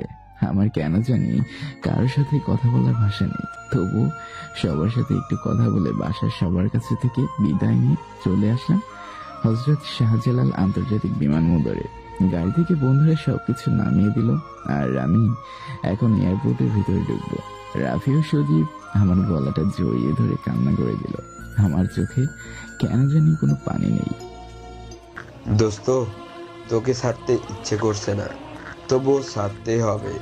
অনেক ভালো থাকিস। আর নিজের যত্ন নিবি কিন্তু। অবশ্যই। আর তোদেরকে ছেড়ে দিতে আমার কি কম কষ্ট হচ্ছে? আমার যে বুকটা ফেটে যাচ্ছে তোদেরকে রেখে যেতে। তুই চিন্তা করিস না, আর গিয়ে আমাদের জানিয়ে দিবে কিন্তু। দোস্ত ভালো থাকিস। আচ্ছা, রানা আসার কথা ছিল, রানা কোথায়? এইখান তো আসলো না। এমন সময় কোথায় থেকে যেন বাজ পাখির মতো লাফ দিয়ে এসে আমাকে জড়িয়ে ধরে হাওয়া করে কান্না করে দেয়। আপনারা অবশ্যই ভাবছেন এখন আবার কি কান্না করলো, তাই তো? আরে রানা এসেছে। দোস্ত, তোকে এভাবে বিদায় জানাতে হবে ভাবতেই পারিনি। খুব ভালো থাকিস। আরে সেটা ঠিক আছে, এখন বল তুই আর মিম, সরি ডিম কেমন আছে? আমার কথা শুনে সবাই কষ্টের মাঝেও যেন হাসছে। তুইও না কেমন কষ্টের মাঝেও হাসিকে আগলে রাখিস। দোয়া করি তুই সবসময় ভালো থাকিস আর নিজের যত্ন নিস। সবার থেকে বিদায় নিয়ে এয়ারপোর্টের ভিতরে চলে আসলাম। আসার সময় আমি বাইরে তাকাইনি, কেননা ওদের মুখের দিকে তাকালে আমি নিজেকে কিছুতেই ধরে রাখতে পারবো না। যত সব কাজ শেষ করে আমি বিমানে গিয়ে বসে আছি। একটু পরে বিমান বাংলাদেশের মাটি ছেড়ে আকাশ পথে উড়াল দিল অচেনা দেশ লন্ডনের উদ্দেশ্যে। দীর্ঘ সময় পরে আমি লন্ডনের মাটিতে নামলাম বিমান থেকে। এখানকার এয়ারপোর্টের সব ফর্মালিটিস পূরণ করে বাইরে বেরিয়ে আসলাম।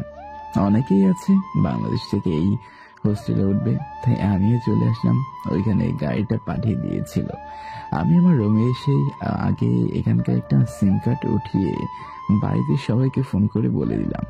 আপনারা আবার ভাবছেন যে সিম কার্ড আসলো কিভাবে? আরে আমি এদেশে অনেক এসেছি বাবার সাথে ব্যবসার কাছে, তাই আর বলতে হবে না মনে করি। আমি রাতের খাবারটা খেয়ে ঘুমিয়ে পড়লাম। সকালে উঠে নাস্তা করে কলেজে চলে আসলাম। সেখানে সব কাজ শেষ করে বাসায় চলে আসলাম। এদিকে সময়ের সাথে সাথে আমার ডাক্তারি পড়ার সময়ও কমতে থাকলো। দেখতে দেখতে কেটে গেল 3টি বছর। আর 1টি বছর পার হলেই আমি আমার প্রিয় মানুষের কাছে যেতে পারবো। ইসরাতের কথা খুব মনে পড়ে, বন্ধুদের থেকে শুনি, তবুও যেন মনটা ভরে না। এদিকে মারে, তোর তো বয়স হয়ে যাচ্ছে, এখন উচিত বিয়েটা করে ফেলা। বাবা, তুমি খুব ভালো করেই জানো আমি রাসেলকে ঠিক কতটা ভালোবাসি। আমি ওর জন্য মৃত্যুর আগ মুহূর্ত পর্যন্ত অপেক্ষা করব। মারে, কেন বুঝিস না? আবেগ দিয়ে দুনিয়া চলে না। সেই ছেলে কি তোকে মনে রাখে? বাবা, আমার ভালোবাসা সত্য হলে ওকে মনে রাখতেই হবে। তোর সাথে কথা বলে আমি পারবো না। আমি একটা বললে তুই 10টা যুক্তি দেখে আমাকে হারিয়ে দিবি, সেটা আমার অজানা নয়। এই তো বাবা, তুমি বুঝে গেছো। এখন আমাকে আর বিয়ের কথা বলবে না। দূর, তুই যে কেন বুঝিস না কে জানে। আমার বন্ধুর ছেলে লন্ডন থেকে ডাক্তারি করে আসবে, ওদের টাকার কোনো কমতি নেই, তুই অনেক সুখে থাকবি। দরকার নেই বাবা আমার এত সুখ। আর আমার রাসেলও লন্ডন থেকে ডাক্তারি করে আসবে, পার্থক্য ওদের টাকা নেই। তবুও আমি ওকে ছাড়া কাউকে বিয়ে করব না। দরকার হলে চিরদিন কুমারী থাকবো। দূর, তোর সাথে কথা বলাটাই বেকার। বাবা, তুমি যখন এটা জানোই তাহলে বলতে আসো কেন? তুমি থাকো, আমি কলেজে গেলাম, মেডিকেলের একটা ট্রেনিং আছে। আচ্ছা যা, তবে দেখে শুনে আর সাবধানে থাকিস কিন্তু। ও হ্যাঁ, আর তোর জন্য আমি একটা নতুন বোরকা কিনে এনেছি, ওইটা আজকে পরে যা, আমার রুমে আছে। ঠিক আছে বাবা, আমি এক্ষুনি গিয়ে পরে নিচ্ছি। তুমি এনেছো বলে কথা। ও, আপনাদের তো বলাই হয়নি, ইসরাত এখন ফুল পর্দা করে আর 5 ওয়াক্ত নামাজ পড়ে। বলতে গেলে ইসরাতকে এখন ওর বাবা আর মেয়ে ফ্রেন্ড ছাড়া কেউ দেখতেই পারে না, শুধু চোখ দুটো ছাড়া। এদিকে ইসরাত নতুন বোরকা পরে কলেজে চলে যায়। আমি কলেজে ঘোরাঘুরি করে কাটিয়ে দিলাম আর 1টি বছর। আর এখন আমার ডাক্তারি পড়া শেষ হয়ে গেছে। আজকে আমি সম্পূর্ণ ডাক্তার, হাতে সার্টিফিকেট পাইছি। আগামীকালকে দেশে আপনজনের কাছে ফিরে যাবো। কি মজা, ভাবতেই অবাক লাগে।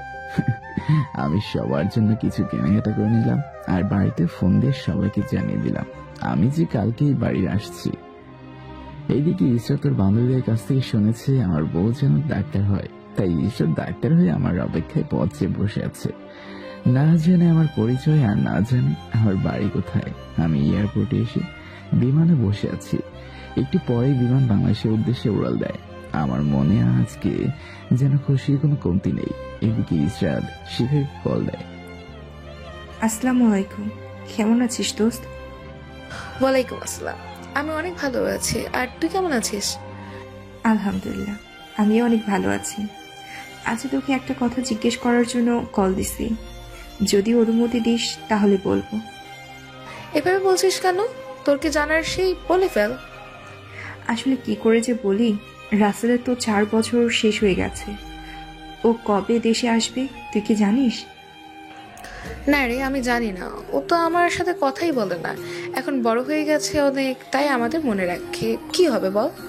আমাকে ক্ষমা করে দিস দোস্ত। রাসেলের নিষেধ থাকায় বলতে পারলাম না যে রাসেল আজকেই দেশে আসবে। ও আচ্ছা, ঠিক আছে।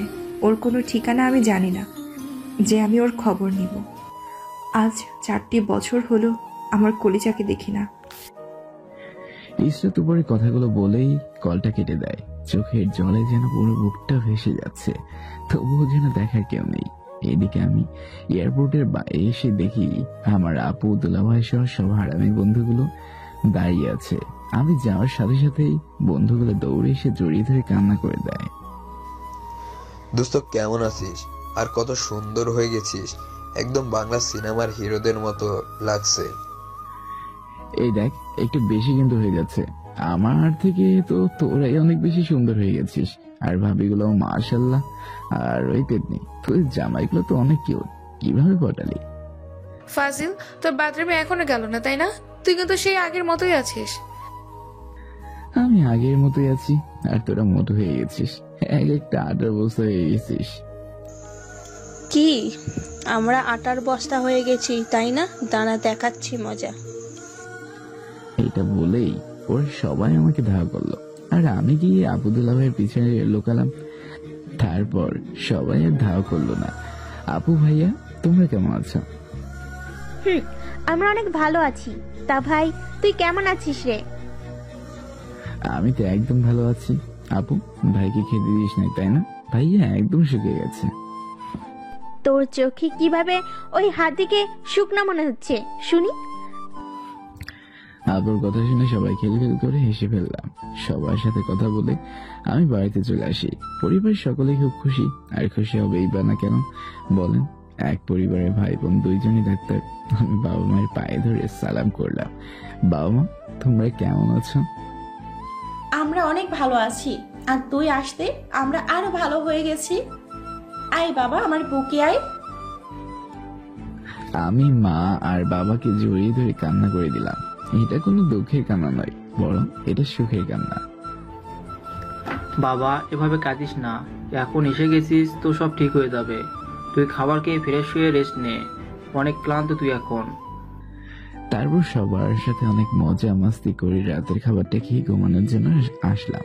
সারাদিন ইসরাতের কথা মনেই ছিল না, কিন্তু এখন আর ইসরাতের মন থেকে সরছি না। আমার ইসরাত কেমন আছে কে জানে। না, এখন একটু শিখাকে কল দেই, তাহলে শুনতে পারবো। তাই শিখার হচ্ছে, ফোন ধরতে তোর এত সময় লাগলো কেন?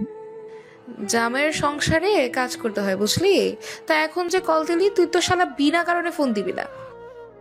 ধর, আগে বল আমার কলেজের কি খবর, কেমন আছে?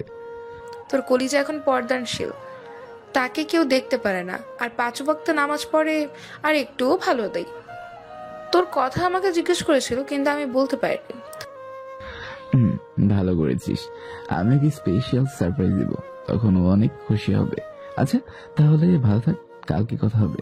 আমি এই কথা বলেই মনে সুখে ঘুমিয়ে পড়লাম। সকালে ঘুম থেকে উঠে নাস্তা করে বন্ধুদের সাথে আড্ডা দিতে গেলাম। কিরে, সবাই কেমন আছিস? আমরা সবাই ভালো আছি। তুই কেমন আছিস? আর দেশে এসে কেমন লাগছে? আমি ভালো আছি, আর ভালোই লাগছে। তা রানা, তোর বাড়িতে অসুবিধা হয় নাই মিমকে নিয়ে? না রে, সবাই আমাদেরকে মেনে নিয়েছে। সব তোর কারণে হয়েছে। সেদিন তোরা সবাই সাহায্য না করলে আমি মনে হয় মরেই যেতাম। ধন্যবাদ দিয়ে ছোট করবো না রে তোদের। দেখ রানা, এভাবে বলতে হবে না। আমরা তো বন্ধু হয়ে বন্ধুর জন্য ছোট্ট একটা উপকার করেছি। তারপর সবার অনেক গল্প করে বাসায় চলে আসলাম। রাতে ডিনার করার সময় আব্বু বলল, আগামীকাল আমার বন্ধুর মেয়ের জন্মদিন, সবাইকে যেতে হবে। এটা কিন্তু আমি আগেই বলে দিলাম। আচ্ছা তা না হয় ঠিক আছে, তবে বাবা তুমি একটু আগে বললেই তো আমরা একটু শপিং করতে পারতাম। আপু, তোমাকে আর নতুন করে শপিং করতে হবে না। তোমার যা আছে সেইগুলি অনেক সুন্দর। ওই তোরে আমি কথা বলতে বলছি? আমার একটা শপিং মাইর গেল, সেটা তুই বুঝিস? তোমাদের মেয়েদের এই একটাই সমস্যা, আর কিছু চাও আর না চাও শপিং করিয়ে দিলেই খুশি। এই তুই চুপ কর তো, এখন বউ আসবে তখন তুই হাড়ে হাড়ে বুঝবি, এখন তো কিছুই বুঝবি না। আমার তো কাজ নেই, আমি রুমে এসে ঘুমিয়ে পড়লাম। সকালে আব্বুকে বলে শপিং করতে গেলাম, আর গাড়ি নিয়ে বন্ধুদের সাথে আঙ্কেলের মেয়ের জন্য আমার পছন্দের একটা জিনিস কিনলাম। ফিরতে সময় হঠাৎ আমার চোখে আটকে গেল ইস্টারদের দোতলায় বেলকনিতে যেন আকাশ থেকে নেমে আসা এক পরী দাঁড়িয়ে আছে। না, এটা তো ইস্টারদের বাসা, তাহলে পরী আসবে কিভাবে? আমার স্বপ্নের রানীটা হলে হয়তো এরকম কালো বোরকাতে একদম পরীর মতোই লাগতো। রাফি ইসরাতদের বাসায় দাঁড়িয়ে থাকা পরীটা কেটে, ওই শালা, তুই চিনতে পারছিস না? এটা আমাদের হবু ভাবি, মানে ইসরাত। কি বলিস? আমার কলিজাটাকে তো একদম পরীর মতোই লাগছে। ভাবি তোর জন্য নিজেকে একদম পরিবর্তন করে ফেলেছে। ভাবিকে এখন বাইরে কেউ দেখতে পারে না, সব সময় পদ্মাশীল ভাবেই থাকে। তুই অনেক ভাগ্যবান রে, যে এত সুন্দর মনের পদ্মাশীল মেয়েকে বউ হিসেবে পাবি, তা আবার 4টে বছর অপেক্ষায় থাকার পর। এই জন্য আমি আল্লাহর দরবারে শুকরিয়া জানাই। আল্লাহ যেন ইসরাতকে আমার জীবন সঙ্গী করে পাঠায়। তারপর ওখান থেকে বাসায় এসে রেডি হয়ে চলে এলাম আঙ্কেলের বাসায়। অনেক সুন্দর করে সাজিয়েছে বাড়ির সকল কিছু, অসাধারণ লাগছে। আব্বু সবার সাথে আমাকে পরিচয় করে দিল। আমার ভালো লাগছে না এখানে থাকতে, কেননা আমার মনটাই তো ইসরাতের কাছে পড়ে আছে। তাই আমি একটু বাইরে আসতে যাব, তখনই সামনে সেই পরীটাকে দেখলাম। একদম সবকিছু আমার পছন্দের জিনিস পড়েছে। আমিও যে চাইতাম আমার স্বপ্নের রানীটা এমন পর্দাশীল যেন হয়। আমি ইসরাতের দিকে এক ধ্যানে তাকিয়ে আছি, হঠাৎ ইসরাতের চোখ আমার উপরে পড়ে। ইসরাত যেন আমাকে দেখে বিশ্বাসই করতে পারছে না এটা আমি, কারণ আগে আমিটার সাথে এখন আমিটার কোনো মিলই নেই। এখন আমাকে দেখে মনে হচ্ছে আমি সাধারণ করে কোনো ছেলে না। ইসরাত আমাকে দেখে অবাক নয়নে তাকিয়ে আছে। ইসরাতের বাবা এসে, মামুনি এটা তোমার আঙ্কেলের ছেলে আবির মাহমুদ রাসেল। হাই। আসসালামু আলাইকুম, কেমন আছেন আপনি?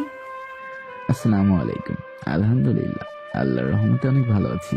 তা আপনি কেমন আছেন? আলহামদুলিল্লাহ, আল্লাহর রহমতে আমিও অনেক ভালো আছি। ইসরাত কথা বলতেছে ঠিকই, কিন্তু কিছু বিশ্বাসই করতে পারছে না আমি যে ওর আঙ্কেলের ছেলে। কারণ কত অপমান করেছে গরিব বলে, তারপরে আমি কোনো প্রতিবাদ করি নাই। আমি ভাবছি এখানেই প্রপোজ করব, যে এইভাবে সেই কাজ। পুরো অনুষ্ঠানে মানুষের সামনে ইসরাতের সামনে হাঁটু গেড়ে বসে, তুমি কি আমার মনে আকাশের তারা হয়ে সারা জীবন আমার অন্ধকারের আকাশটাকে আলোকিত করে রাখবে? তুমি কি আমার পথ চলার সাথী হবে?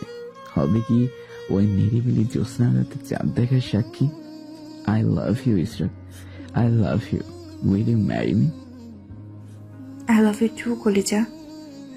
উপরে কথা বলেই আমাকে জড়িয়ে ধরলো। আজ ওর কোনো রাগ নাই, কোনো অহংকার নাই।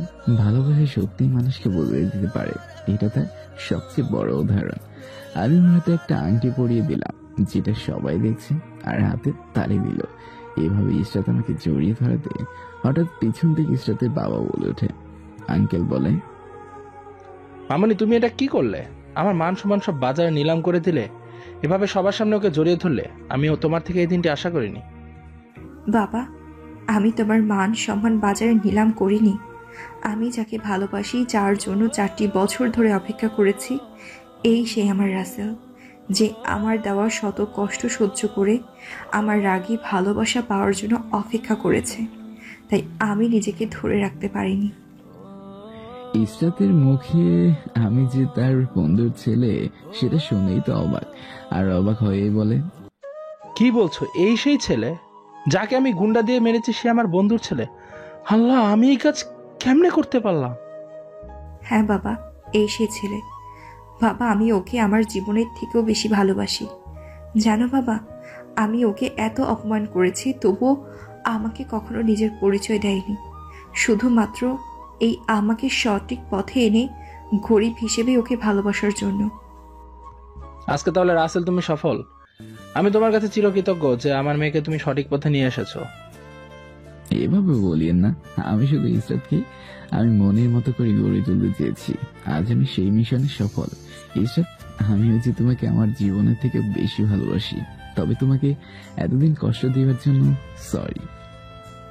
এই পাগল, সরি বলতে হবে কেন? তুমি যেটা করেছো সেটা আমার জন্য ভালোই ছিল, না হলে আমার মাঝে এমন পরিবর্তন আসতো না। ধন্যবাদ, তোমাকে দিয়ে ছোট করব না।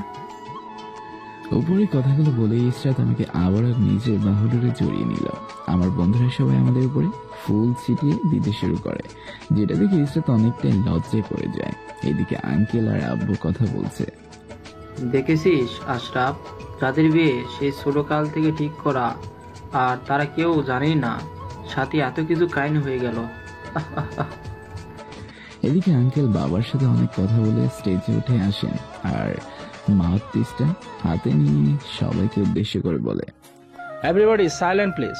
আপনারা তো জানেন এইটা বার্থডে পার্টি, কিন্তু না, সাথে আমার মেয়ের এঙ্গেজমেন্টের পার্টিও। আঙ্কেলের কথাটা শুনে সবাই খুশি হলেও আমরা দুজন খুশি হতে পারলাম না কিছুতেই। আর কিভাবে বা খুশি হবো বলেন? আমি যাকে এতটা ভালোবাসি, আজ নাকি আমি তাকেই পাবো না। তাহলে কি আমি আসলে ইসরাতকে পাবো না? এত কষ্টের পরেও এখন মনে হয় my love is not success, maybe that's my bad luck. এদিকে বাবা মা শুধু মুচকে মুচকে হাসছে, যে কারণটা আমার আদৌ অজানা। আপনাদের জন্য আরো একটা সারপ্রাইজ আছে, আর সেটা হলো আজকে আমার সাথে আর্ক ইন্ডাস্ট্রিয়াল কোম্পানি লিমিটেডের সাথে 1000 কোটি টাকার একটা ব্যবসায়িক চুক্তি হবে। সেই মালিককে আজকে আমরা সবাই দেখতে পাবো, কেননা তাকে আজও কেউ দেখেনি। আঙ্কেলের কথা শুনে সবাই আবার, কেননা এত ধনী মানুষ আর তাকে নাকি আজও কেউ দেখেনি। এদিকে আমি তো মনে মনে বলি, যখন সেই কোম্পানির মালিক আসবে তখন সবার অবস্থা কেমন হবে ভাবতে হাসি পাচ্ছে। আমি যেহেতু আমার পছন্দের করে কেনা আংটিটা ইসরাতকে আগেই পরাই দিছি, তাই আর নতুন করে পড়াতে হলো না, শুধু ইসরাত আমাকে পরিয়ে দিল। আমি ইসরাতের হাতে ধরে একটু চুম এঁকে দিলাম। এদিকে সবাই ওদের আগে দাঁড়িয়ে বসে আছে সেই লোকটিকে দেখার জন্য, কিন্তু সেই লোকের কোনো খবরই নেই। কিছুক্ষণ পরে কিছু বড় বড় লোক আসে। সবার সাথে কথা বলার পরে ওই লোকগুলো আমাকে বলে, স্যার আসেন প্লিজ। আমার যাওয়া দেখে সবাই শখ, আর শখ হবেই বা না কেন, তাই না? তারপর কাগজপত্র সই করে দিলাম। এখন সবার মনে একটাই প্রশ্ন, আমি কি করে এত বড় কোম্পানির মালিক হলাম, তাই তো? তাহলে পাঠক বন্ধুরা, আগে কিন্তু রহস্যের কথা বলেছিলাম, মনে আছে তো? তাহলে শোনো আমার সফলতার কাহিনী। আমি এসএসসি পাশ করার পর থেকেই একটা ছোট বিজনেস শুরু করেছিলাম, যেটা আমার বন্ধুরা সহ পরিবারে কেউ জানতই না। আর সেই ব্যবসা আমি ধীরে ধীরে অনেকটাই কঠোর পরিশ্রম করে আজ এই পর্যায়ে নিয়ে দাঁড় করিয়েছি। কি এখন প্রশ্নের উত্তর পেয়ে গেছেন তো? খুশি তো? এখন তাহলে আবার বাস্তব কাহিনীতে ফিরে আসি, কেমন? রাসেল, তোর বিয়ে আজকেই হবে। আমি আমার বৌমাকে সাথে করে নিয়ে যাব। আমি আমার লক্ষ্মী মাকে এখানে রাখতে চাই না। বাবা, আমি কি বলবো, তোমরা যেটা ভালো মনে করো সেটাই। আপু কি বলে তুমি শুনে দেখো। আমি কি বলবো রে? ইসরাতকে তো আমার খুব পছন্দ হয়েছে, আমিও চাই। ইসরাত বাবা, তুমি আজকেই ওই বাদরের গলায় ঝুলিয়ে দাও।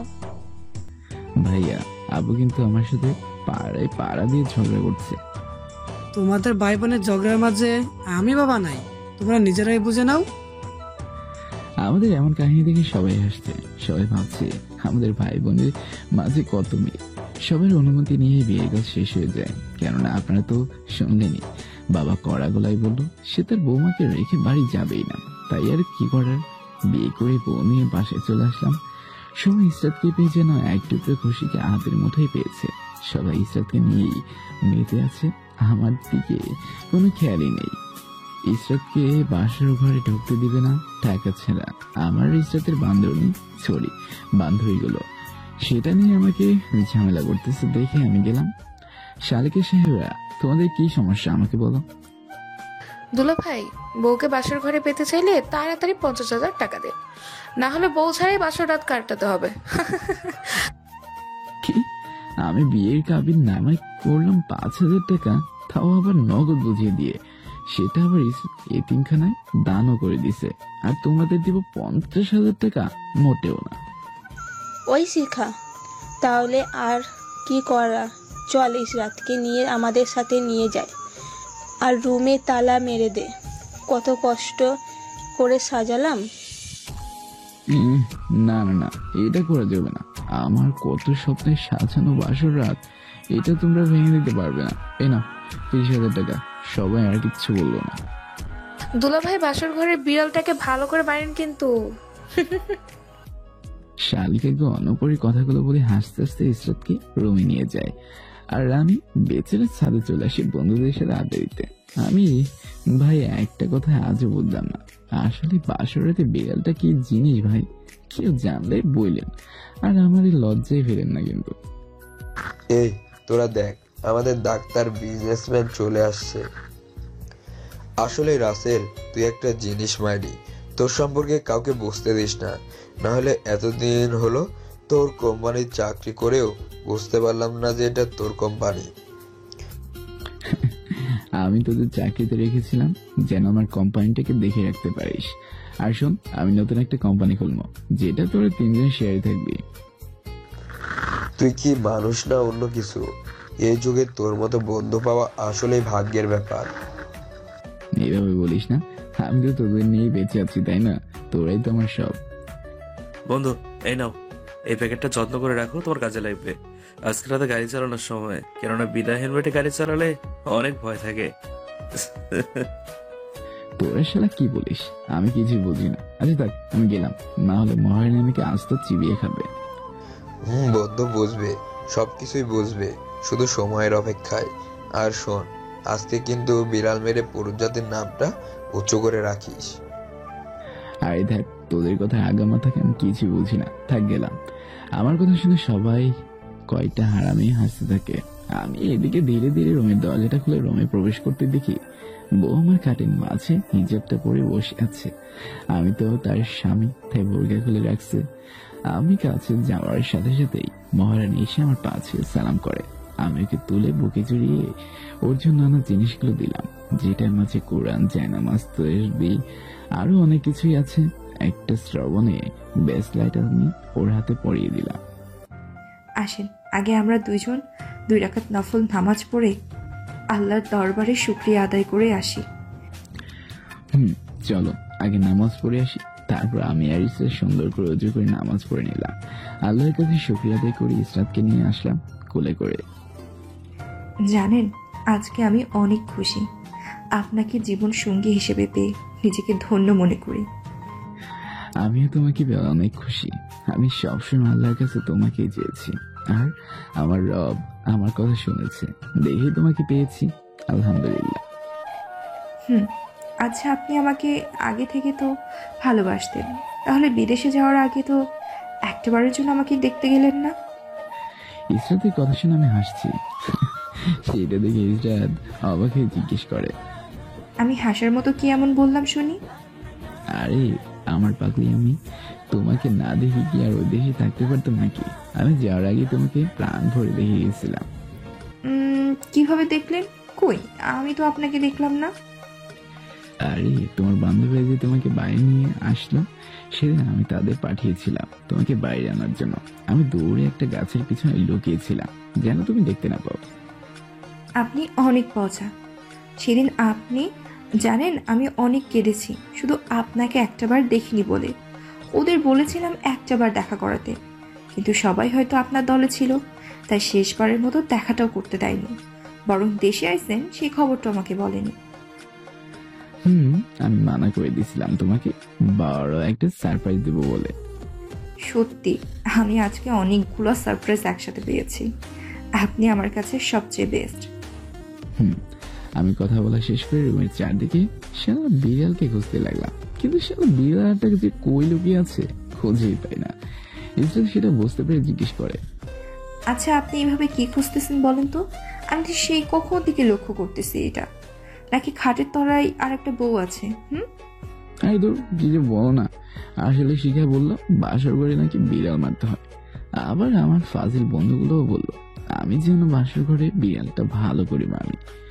আর এখন বিড়ালকে তো আমি খুঁজেই পাচ্ছি না কোথাও।